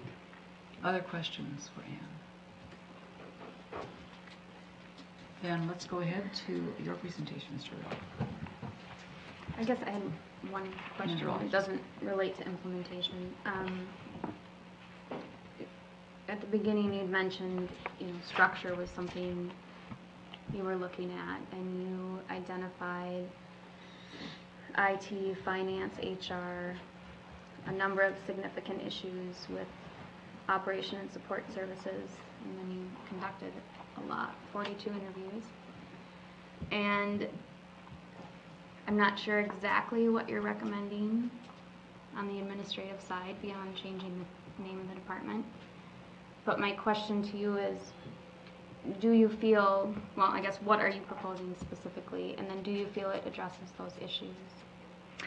What we're recommending for administration is that the financial management, so the budget maintenance, be moved back to administration because it's currently being done by the planning and projects department. And why is that? That goes way back.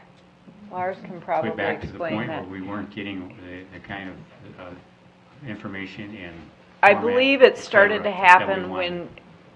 with the departure of your last district administrator. No, it didn't.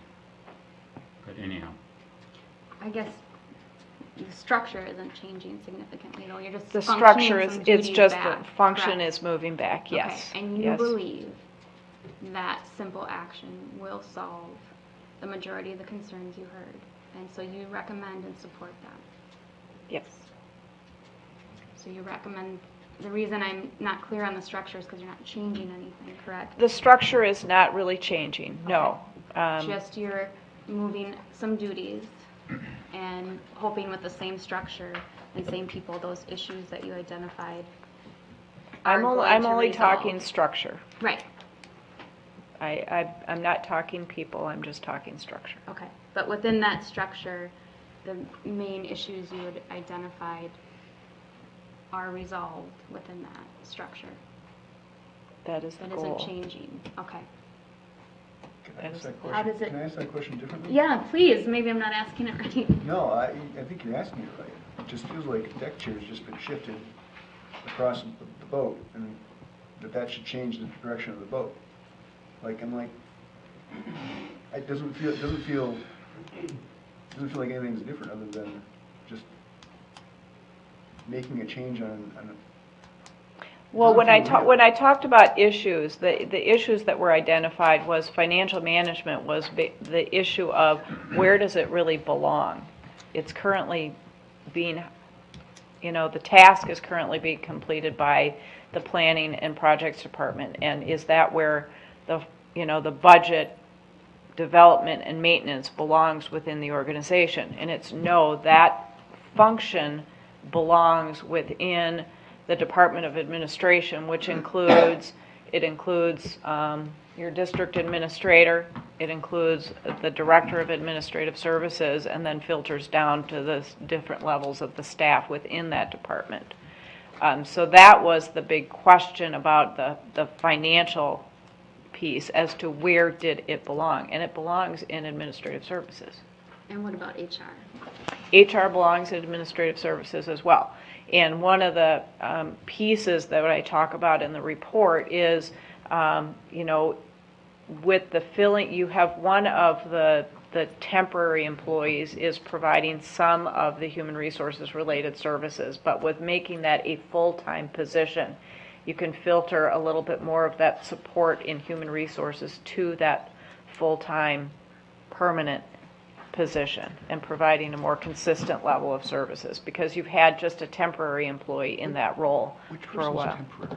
I thought, I mean, You have two temporary employees in operations and support services. I thought we had part-time individuals. I didn't know we had any No, temporary people. you have people that have been in a temporary contract for, Since June of last year.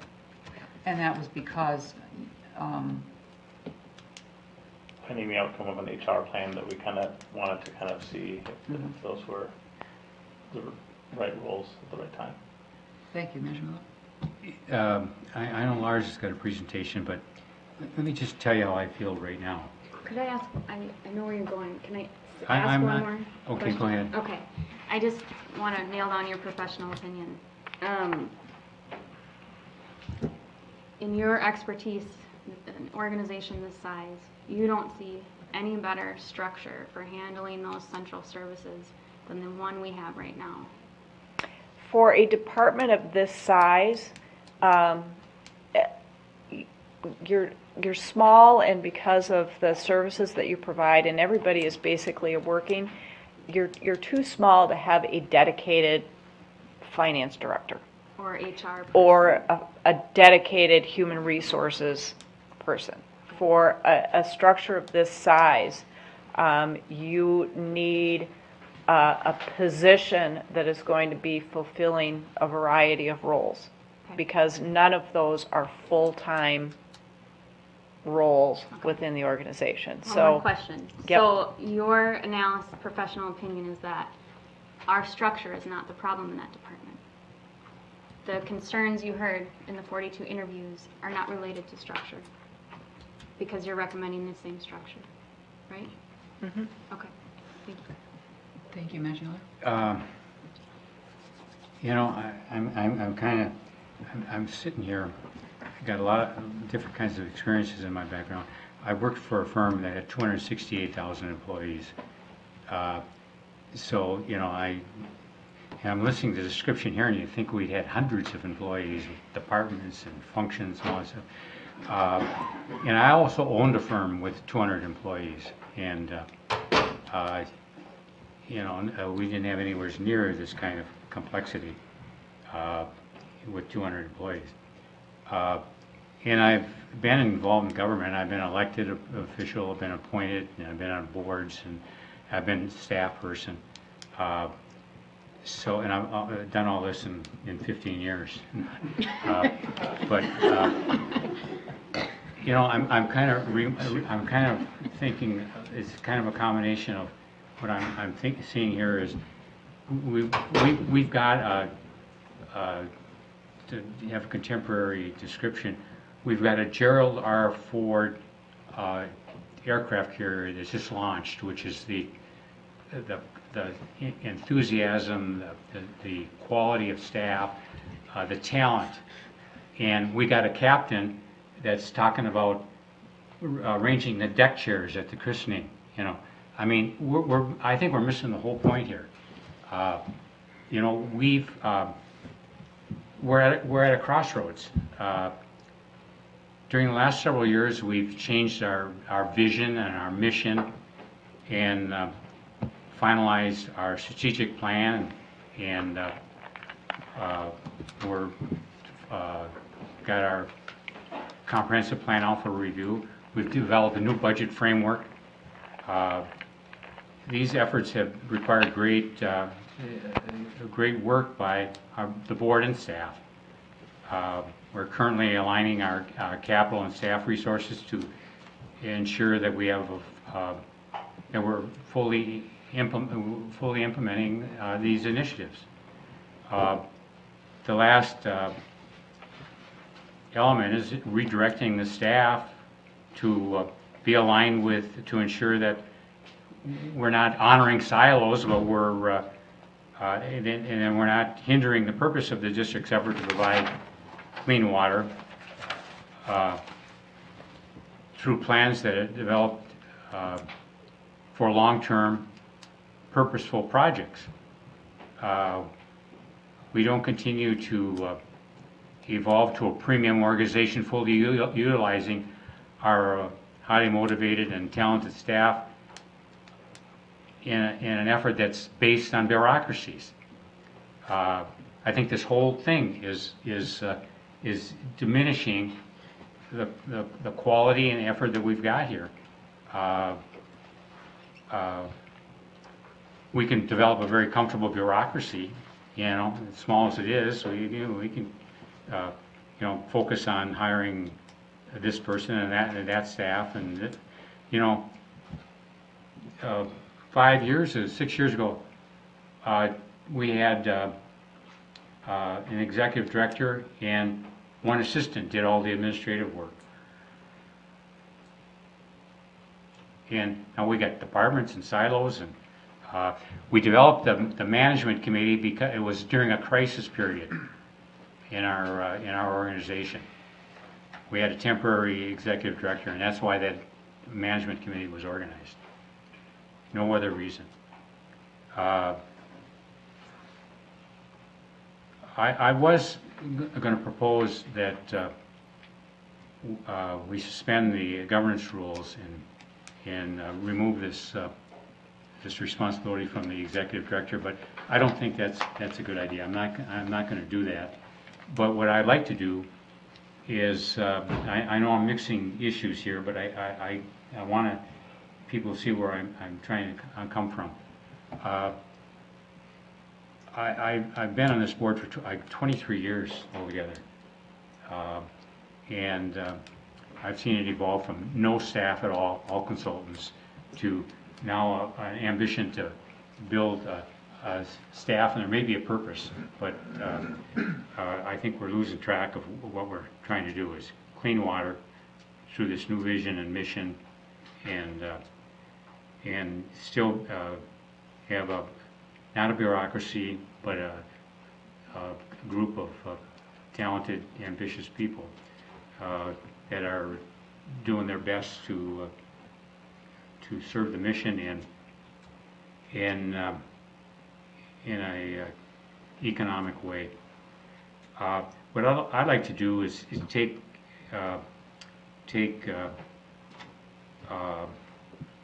Lars's proposal and refer to the operations and program. Is it operations and what is it called? Operations committee, and have them work on that. During the last couple of years, when we've reorganized with the planning committee, and everybody attends, but we've had a committee. We've developed some pretty significant changes in this organization because we had a specific focus and time frame and dedicated staff to do that. And I'd like to see the same thing happen in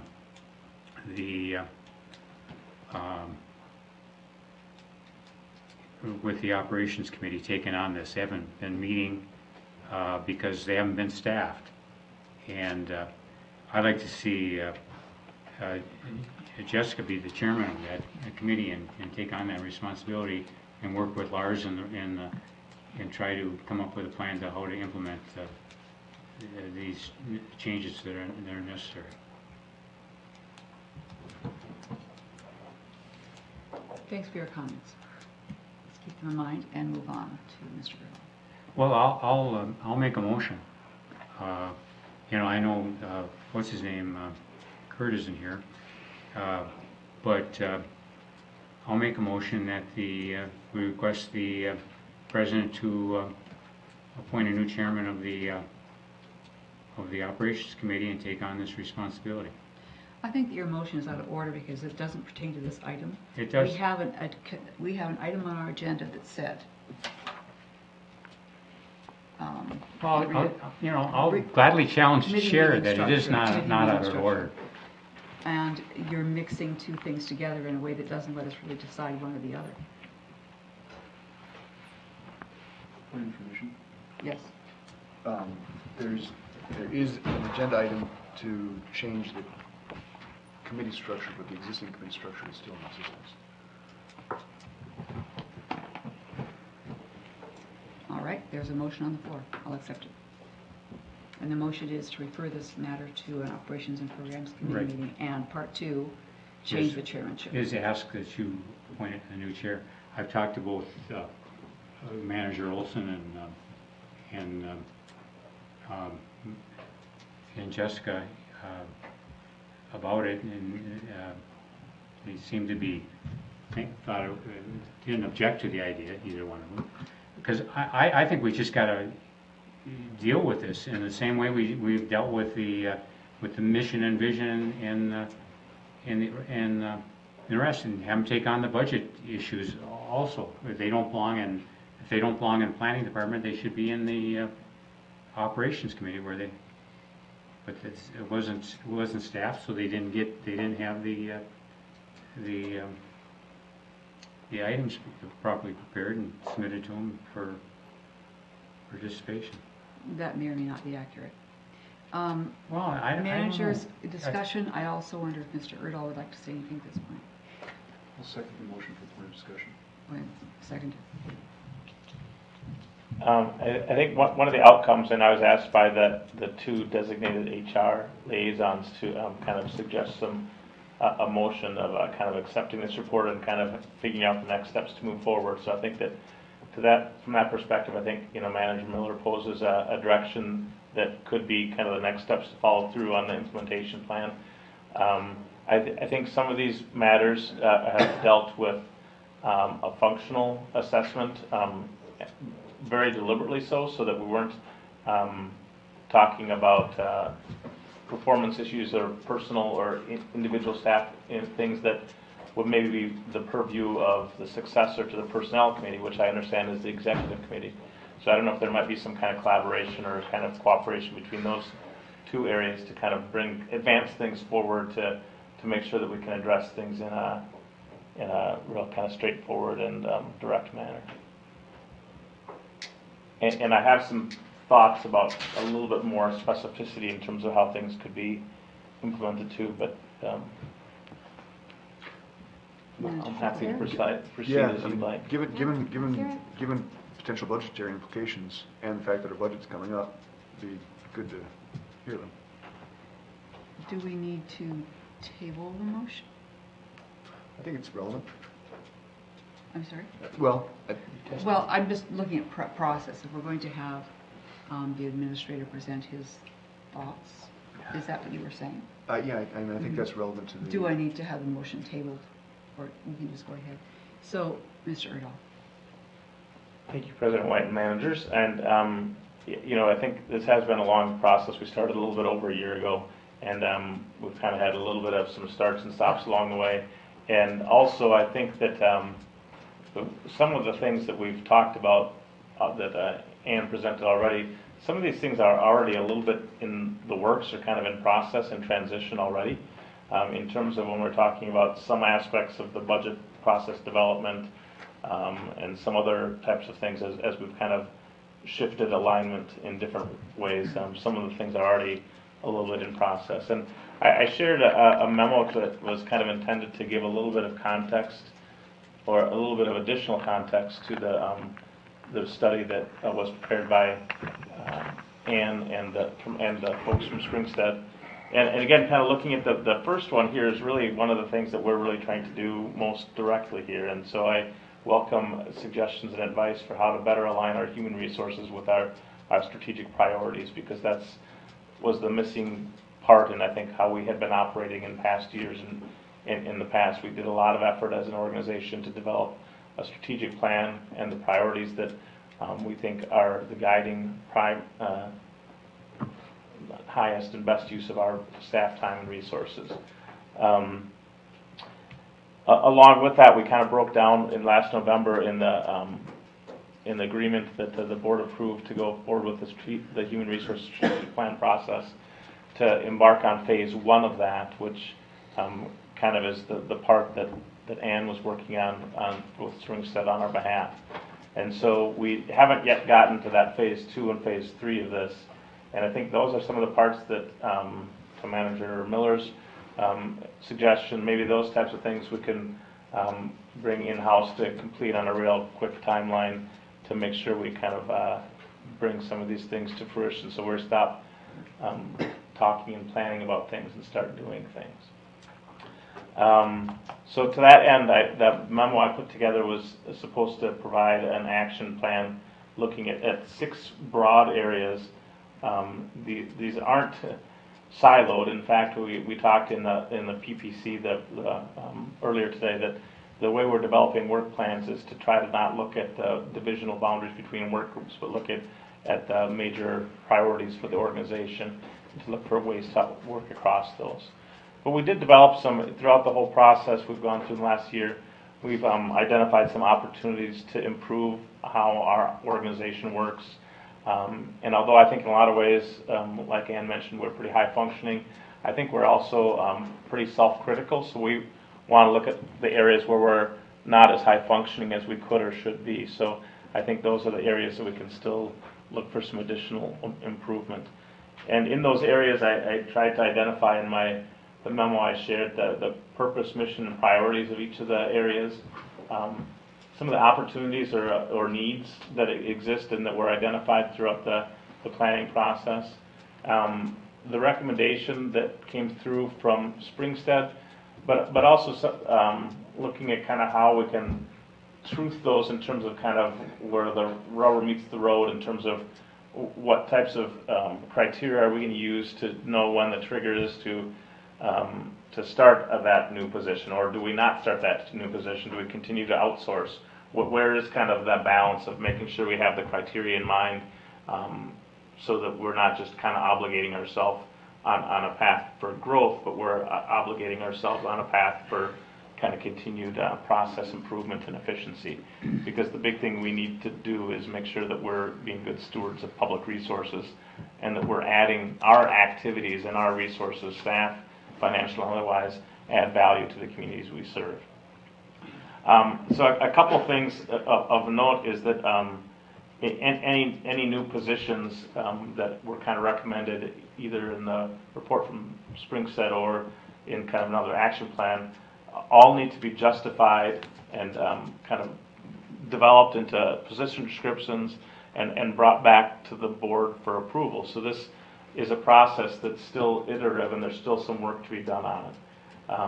And so it's not, I don't think that just accepting a human resources study or an action plan does not obligate the board, obviously, to go forward. And there's a lot of triggers and time-sensitive issues that might make those plans change as we go forward. I think one of the challenges in looking at some of the things like in the org chart options was that some department names and then even kind of in some of the reports, some positional names had changed and been altered a little bit. So I also want to be careful that we make sure that we match things up so that it's not people wondering if how those roles change or what different interactions they have. So that it's looking at the functions that are essential to carry out our business and not necessarily the bodies that are doing them, but how we can kind of have that functional assessment. So the next steps, and depending on how this gets done, I think to define that management framework, and I'll show you kind of a draft structure of kind of what I'm looking at for these tactics and timelines. To meet with, at the time I put this together, I was thinking with the Board of Managers Executive Committee, but maybe the Operations Committee is another and or better alternative to kind of further that.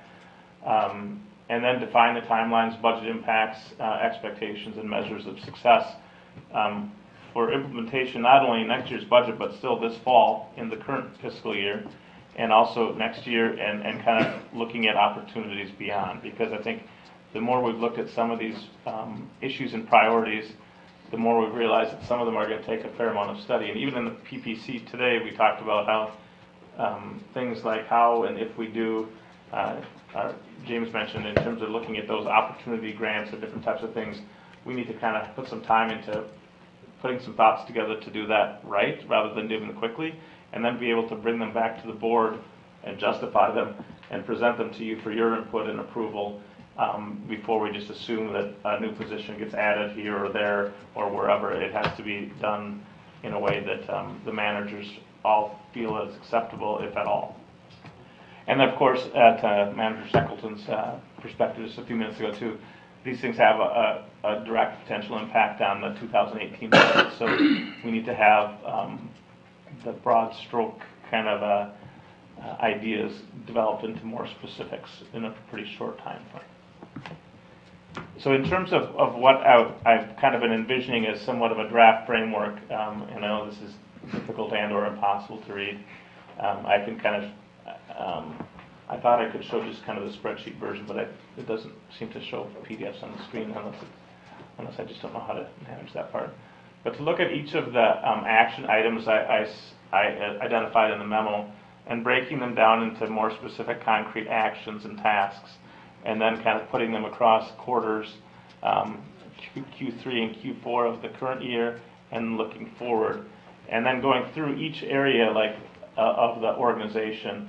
And there's a lot of overlap. These are not silos or individual departments. There's a lot of things that kind of have some cross-references in this type of process.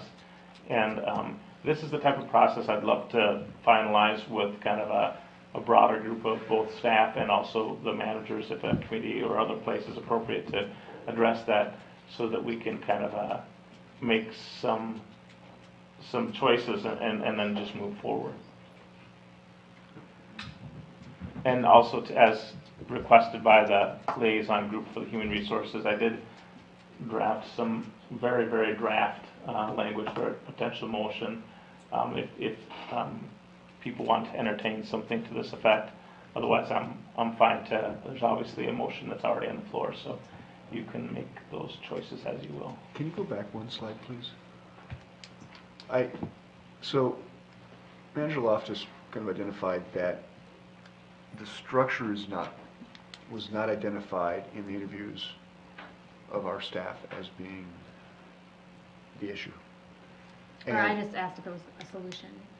Well, Yeah, I think your line of questioning identified that changing the structure might yield some benefits, but doesn't address the issues that were raised in the questions that you teased out. At least that's what I heard, and may not have been your intention, but that's what I heard. And my question is ultimately, if the structure might yield some negligible efficiencies and achieve some negligible levels of effectiveness, how does waiting a year and a half or an entire year address the issues that those interviews teased out? Because when I look at this, I don't see anything ending until a year from now, and the very bottom ending in a year and a half from now. The first two columns are quarters 3 and 4 of this current year. Yes, that's half a year. Quarter 3 is Now, we're in the beginning of quarter 3. yeah. So 2 quarters equal a Started half. in June. It goes Two June quarters equal half a year, and then subsequent 2 quarters equals another half of the year. So we're not achieving any. Till the end of quarter 4, which is the end of the year. Yeah.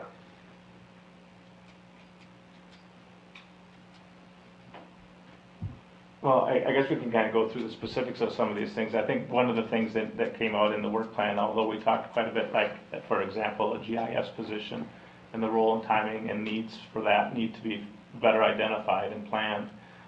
In talking with folks in our planning and project staff, I think the need wouldn't be to hire somebody in 2018, but to use 2018 to really better understand the needs, priorities, and timings of those types of things, to look at the opportunity to continue outsourcing versus bringing some staff on. So some of those changes, I think, especially when they talk about when there's some new things coming up, it could be further out and maybe should be further out.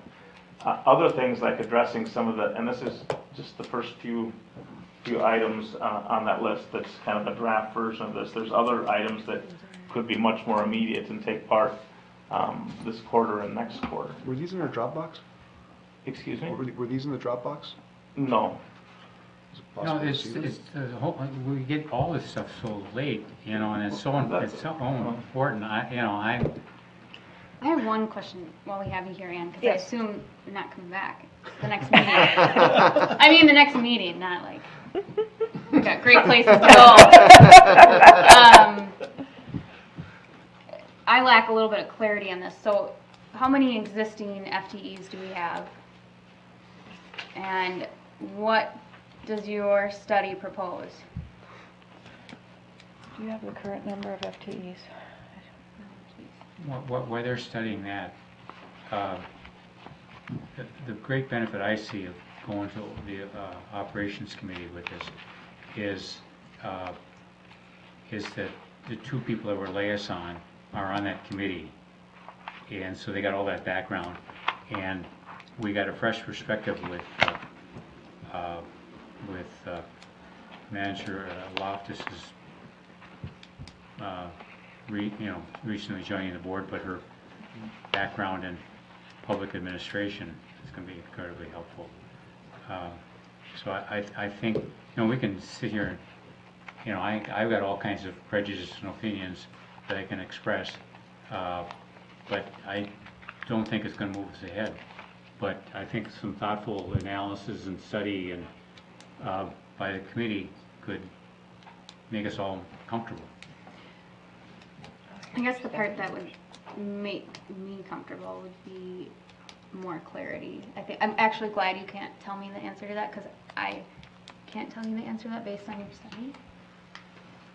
So I put together just a summary page that kind of looks at the current positions and then what the HR plan suggests.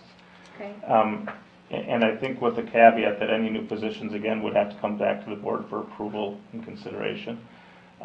So this, there's two fewer positions that are identified on here, 2 positions that don't continue. There's 3 new ones that all need to be justified based on kind of a timing and needs assessment along the way. Lars, this is good stuff. You should give this to us. Along with an org chart that lays it out. Yeah. This is good. Would this Never change, seen it before. would this change under option 2? So there were 2 options that would, and how would this look under option 2? I think the same, right? It's the same number of staff, Yeah. regardless of whether it's option 1 or option 2. It's just the reporting relationship that is different. None of us is happy, none of them are happy with how much time this has taken. But here's where we are right now. We can either take this plan, take Mr. Erdahl's suggestions, tweak them perhaps, move forward, or the board can take it into a committee. I think this is something that is better handled by staff, and that doesn't mean the committee can't. It hasn't been handled by staff. I'm not here to criticize Lars, but this has been an inordinate amount of time spent by all these interviews and all this work that's been done, and we're no place. We're asked to wait another 6 or 9 months for further analysis. And I don't, we're in the middle of so many important things. And I think this is having bad impact on the staff sitting around waiting for something to happen. When they've got all these important projects they're working on. And, I don't know, you all know what my position is. Well, I had done my own version in a word table of when things are going to happen. And this is what would happen in the fall, and according, in very shorthand term, according to the memo we have from the administrator, that the leadership team purpose and plan draft to be prepared, that they're structuring discussions, restructuring within, of the leadership within planning, which would include, I would say, modified org chart and new descriptions,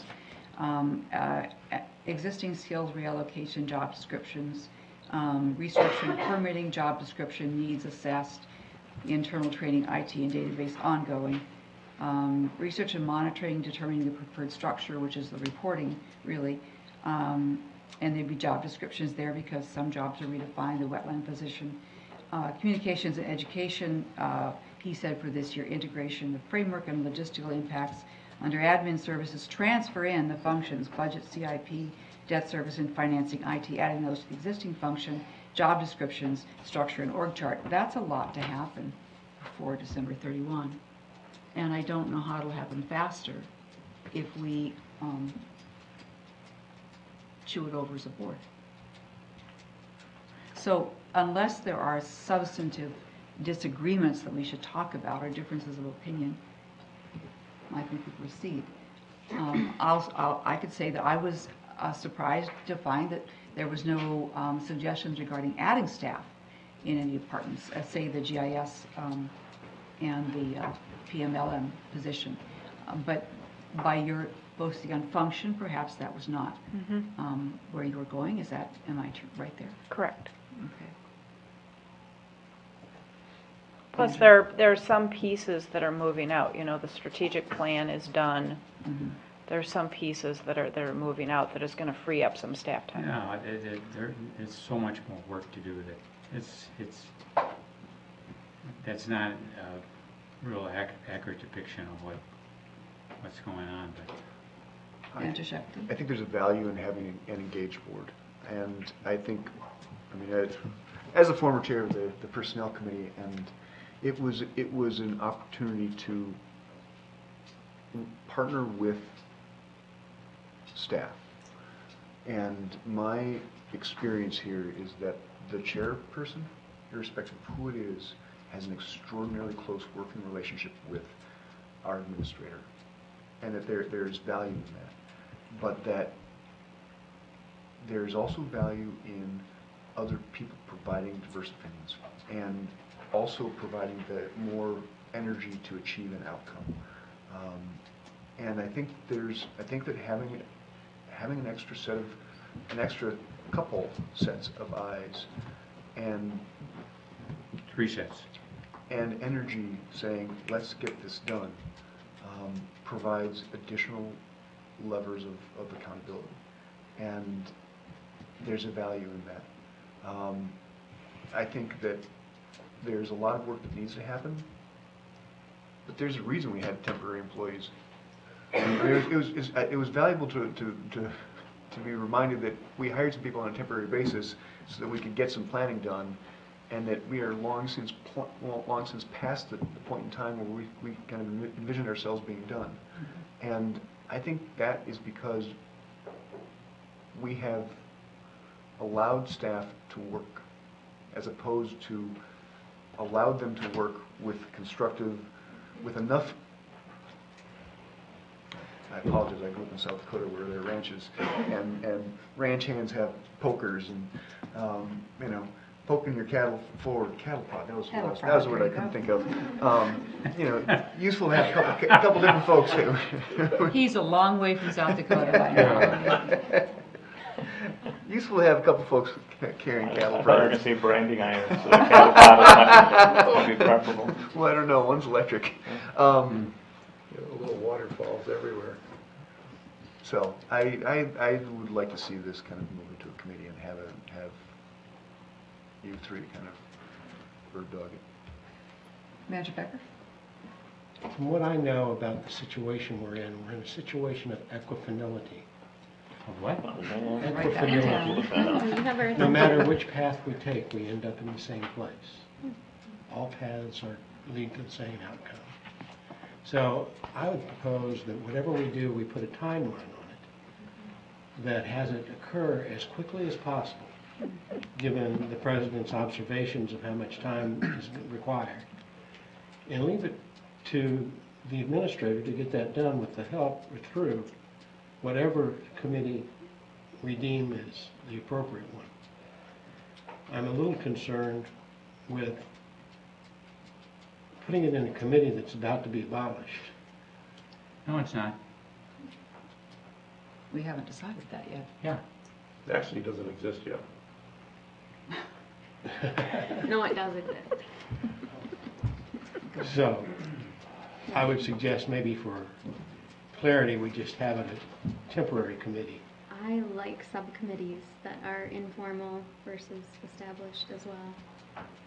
They're very close, they're very legalistically defined. Nah. So there's a different task force or committee or Okay. liaison. We were a liaison task The force. linguistics of it are. Yeah. No, not a task force, just liaisons. How would you like to establish the deadlines? I would like to take your work and ask the administrator to accelerate it where he can in the key places. We're making everything equivalent in terms of the changes that need to be made, and I think that we need to prioritize and get the ones that affect the budget and affect the delivery of services up front, and get those done as quickly as possible. But I would leave that up to the administrator. That's what we pay him for. The administrator is not doing it, you know, how much, you know, this has been how long? We were supposed to have something in February, and, you know, and there's a lot of good reason for it, but it's not done, you know? And I think that we should assume some management responsibility here, that we are a board of managers, and we're not suspending the rules, but we're fully engaging ourselves as policymakers. Well, if I had to make a decision on where to do this, I would have Lars work with the executive committee. That was the original structure. The motion Manager Miller had made was to have liaisons and then to bring it to the executive committee and then to the board. We haven't brought it to the executive committee yet because of the timeline. In my mind, we've just brought it straight to the board. I'm going to give you my feedback in case you go that route.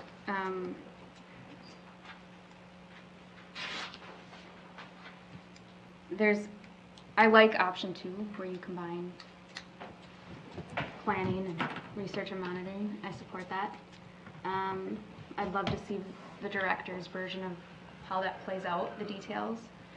I understand your concept of putting functions in there, but I'd like to see how it actually plays out. With And- all the positions in the Yep. chart. Yep. And this is great. I think you want to repurpose people for where you're going in the future. You want to put those positions you're reducing and put the, you know, where are those going to be? What should those be called? Where should they be? Repurposing people is important. I have to say though that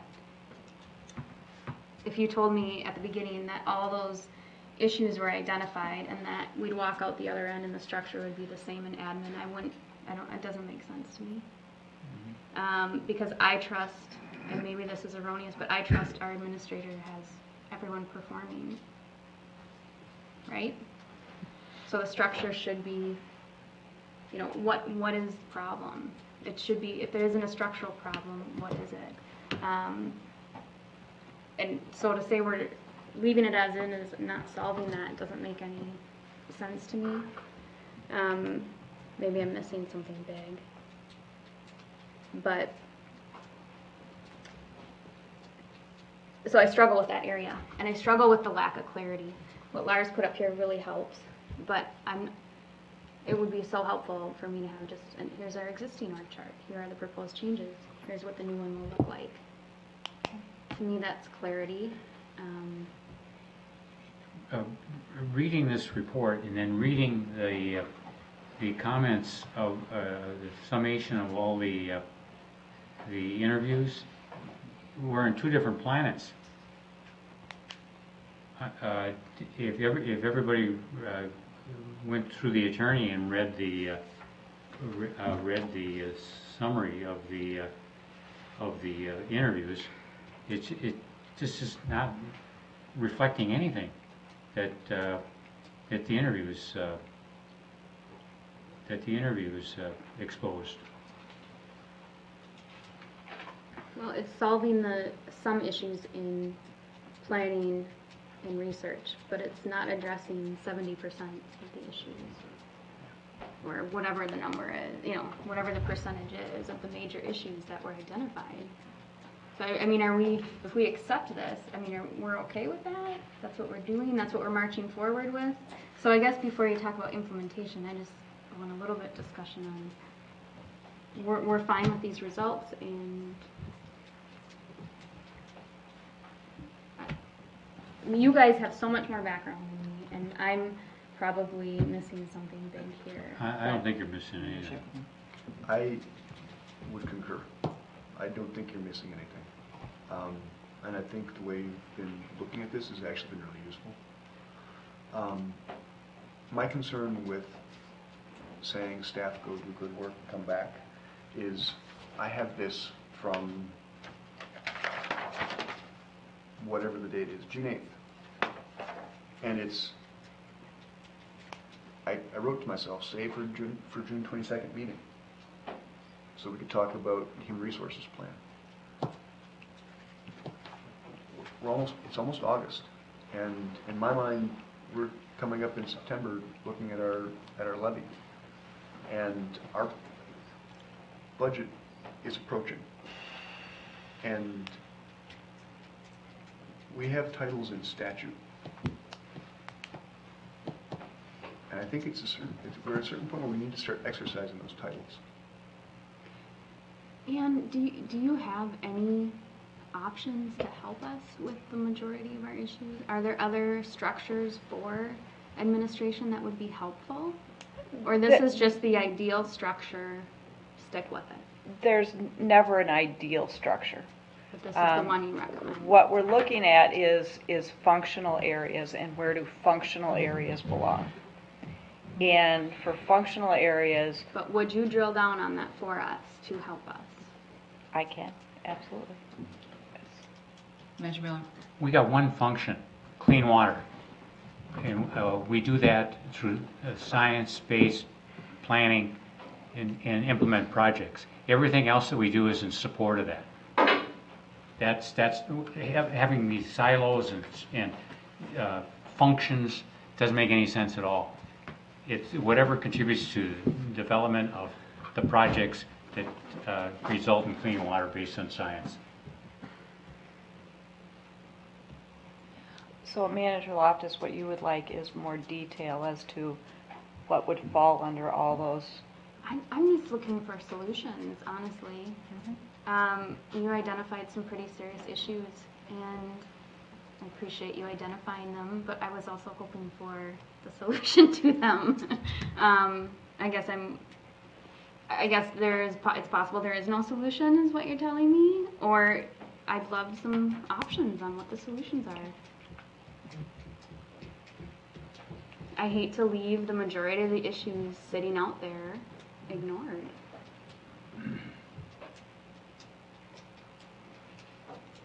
I really like, and I think we can work really quickly with the planning and research and monitoring part. I think we could get that done quick.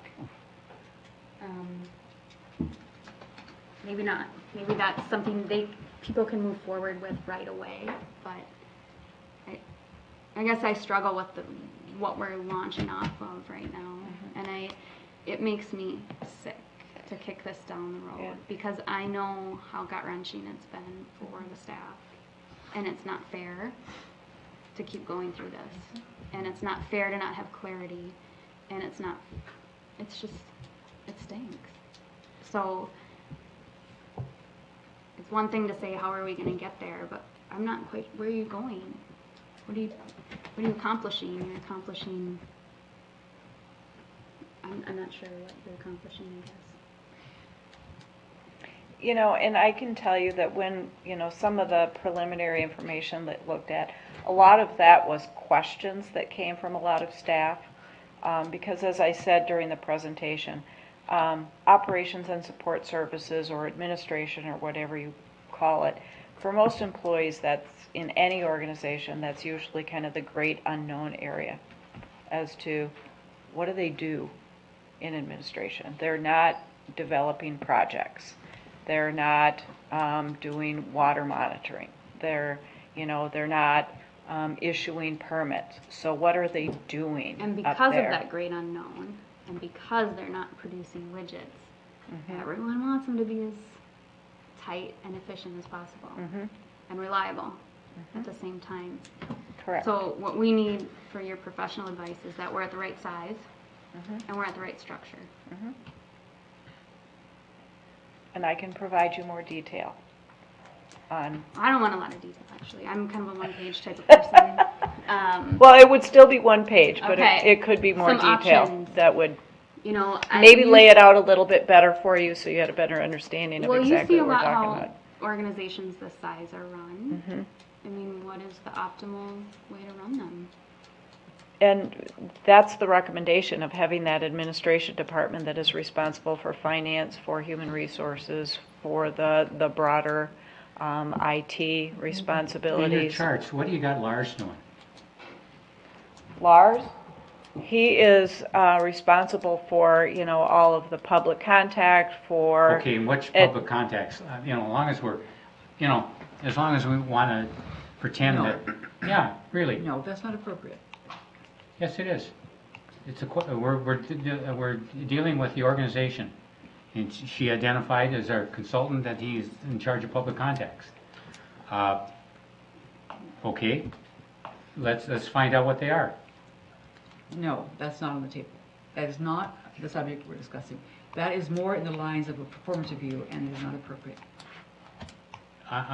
We already reviewed his performance. We all like him. He's doing, but now we're down to the weeds. We got to get something done here, or I'll tell you what the results of this is going to be. Our former staff people populate all the fine agencies around these environmental issues. We're going to find more population from our staff around the state and other opportunities that they're going to pursue. If we don't get this thing down to a point where we're operating at a level that they deserve. Ann, Ms. Anderson. Yes. The positions that you have suggested, the job titles in administrative services, don't spell out the functions in a way to me that matches the functions listed here. So how do we get from here to there? And we can expand on this and list more specific functions under each of those positions that we've listed if you would like, but we were just dealing with functionality and number of staff. And where those services belong. And part of that is outlined in the report that goes into more detail than was in the PowerPoint presentation for this. So under, get to the correct page here, we have, of the two positions that were formerly regular positions but have been filled by temporary staff, they're administrative services technicians. One of those, the full-time position, is responsible for performing functions related to human resources, is responsible for preparation of agendas and board packets, provides some limited IT support. And what I put in here is with that, making that position a permanent position, the human resources responsibilities of that position can be expanded, because now you have a permanent position that can take on more of a role as far as the human resources related functions. The part-time position provides a variety of administrative support, assists with front desk coverage. This position also has been providing support across departments and can continue to provide that level of support, and actually at an increased level because it's now going to be, a regular employee. So in addition to that support, it's also been assisting with tasks on the grant share program and can provide some of that other administrative support to other organizations. To other departments within the organization. You have your full-time person who is doing some financial management, working on that piece of it, and also provides other support to permitting as far as paperwork, some other types of support as well. So you do have staff that you can expand on their level of responsibility, which is why I'm saying at this point I don't see that you really need additional staff. The one comment that I made is when all of these functions come back under administrative services as far as budget, those types of things, see how those work. And the one suggestion that I put in here is you may find the need to hire maybe a higher level finance person. We're not going to hire a finance person for a $12 million budget. That's. I wasn't saying a finance director. I was not saying a finance director, but somebody that was more dedicated to that. But I think you need to pull all of those activities in, get those two people hired full-time, distribute those functions across those people, and then take another look and say, okay, is this working, or do we need to make some other adjustments to this But department? you think that sets us on a path of success? Yes. Okay. With the Does that- functionality. Does that necessitate 6 to, I mean, does that necessitate half a year to a year and a half? Well, I think immediate changes could be transitioning those two staff from temporary to full-time. I mean, that's something that, I mean, I'm looking at Take a short option one period of time. being not very different from in our org chart, being essentially status quo, and option 2 being a tweak. And I'm just wondering how is transitioning to an option 2, which is intuitive. the option 2 org chart are you talking about? The only difference between the two organizational charts is one has research and monitoring reporting directly to the district administrator, and one has it reporting to Yep, I get that. And I planning guess, and projects. and I don't know that necessarily addresses the issues that were identified in the questions writ large.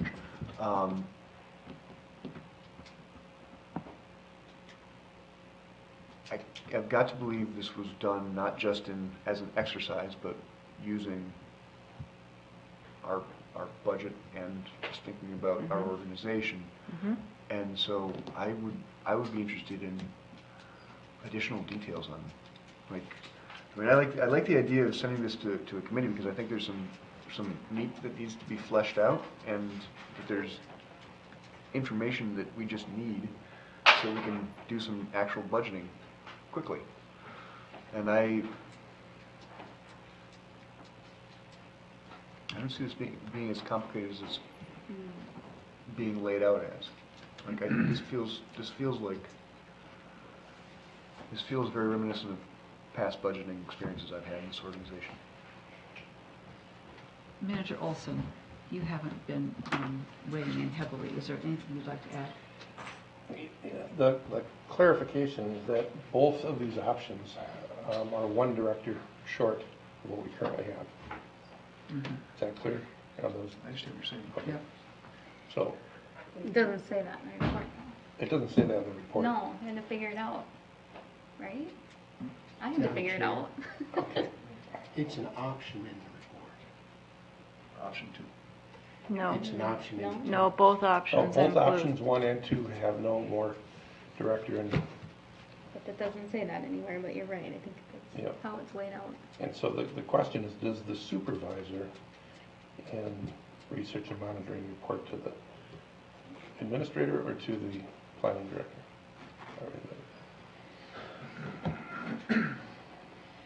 We have a motion, I like To- it going to the planning director. the two-part motion to refer it to an operations programs committee, and also that asking me to change the chairmanship.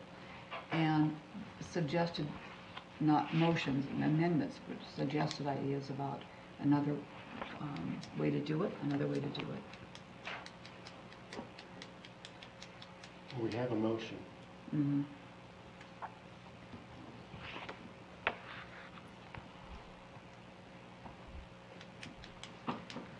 And a second. We do. I'll speak to the motion, I guess. I think we just need to start moving forward here. And I do think that we need to start exercising our responsibilities. We have to figure out how much money we're going to levy. We have to figure out how much money we're going to spend.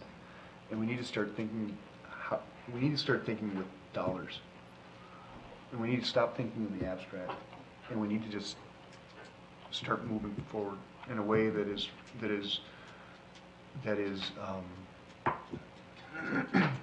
responsive to ourselves. And I think we have the answers with our staff. I think our staff can work this through with us. And I think it's important that we are engaged in this.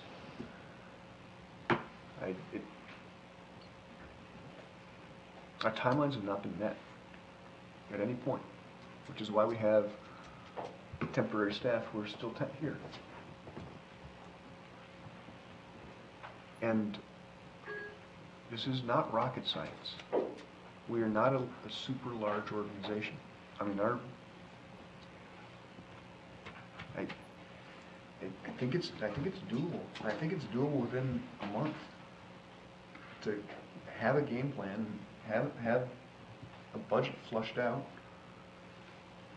and to have buy-in from our staff, and to have it come before the board, and for the board to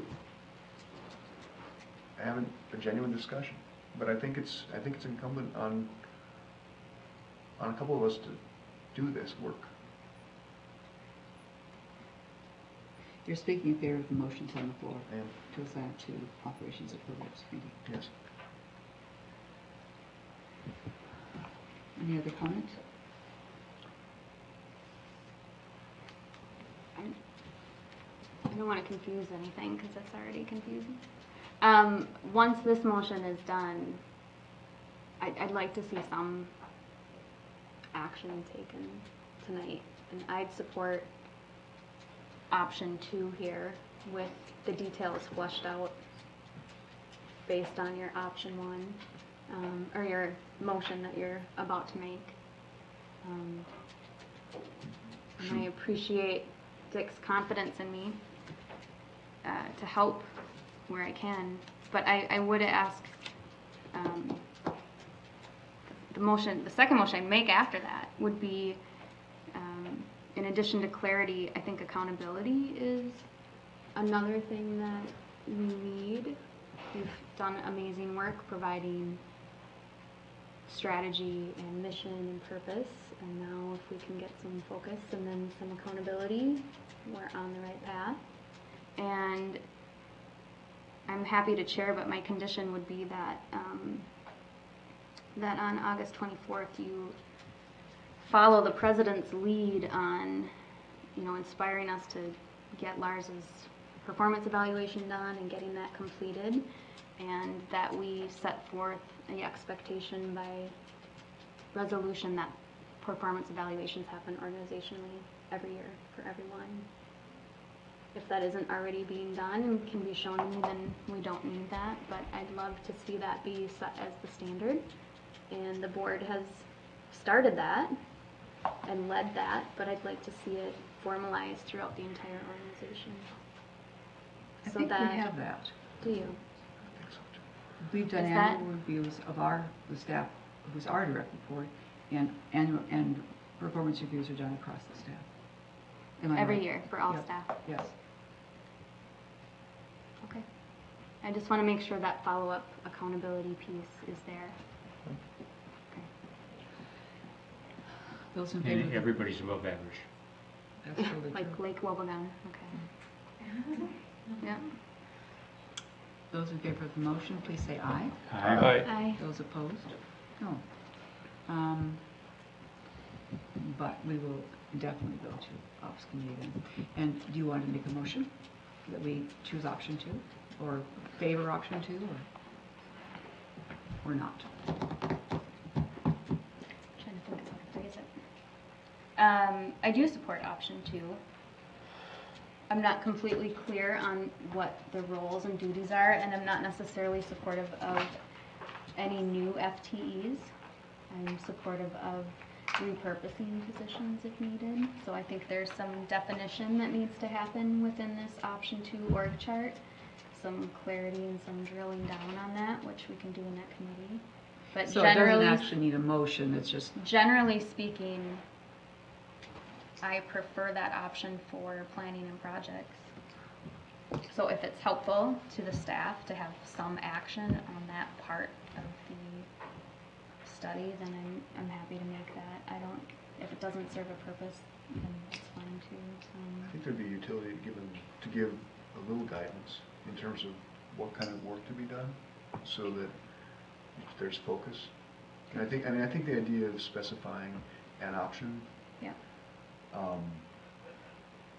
maybe a timeline, and I don't know what level of, or whether there's any value to saying how to flush it out. I mean, I guess I would say, if I were thinking about it, I think specify an option and a timeline so that it can be incorporated into the budget process. Am I wrong? Mr. Riddle. If I could offer a suggestion, I think the way to incorporate it into the budget process is to make that part of the work plans that you will hear on August 10th and 24th. The Operations Committee will hear.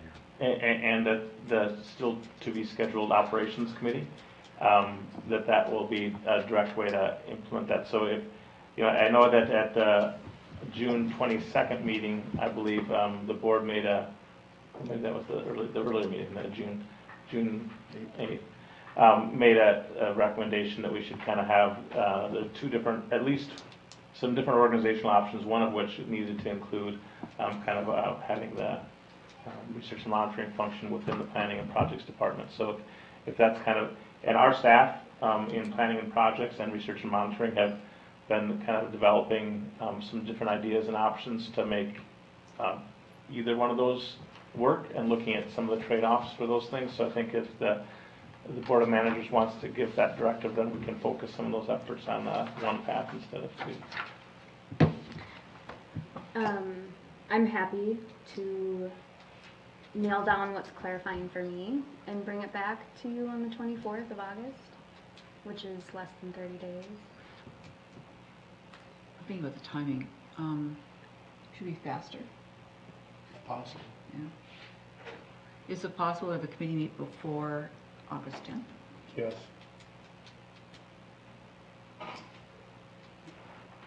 Yeah, I'm available Okay, August then I'll 7th. just ask you to schedule that with committee members.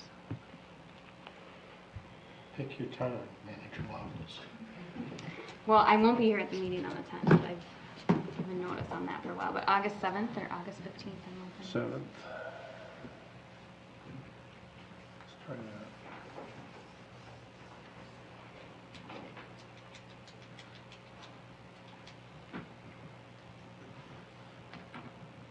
And Anne, if you could give me your detailed version with titles of this option 2, that would be really helpful for me. What time works? Anytime between 10:30 and 4. 2. Does 2 o'clock on the 7th work, Manager Becker? Yes. 2 o'clock. Here.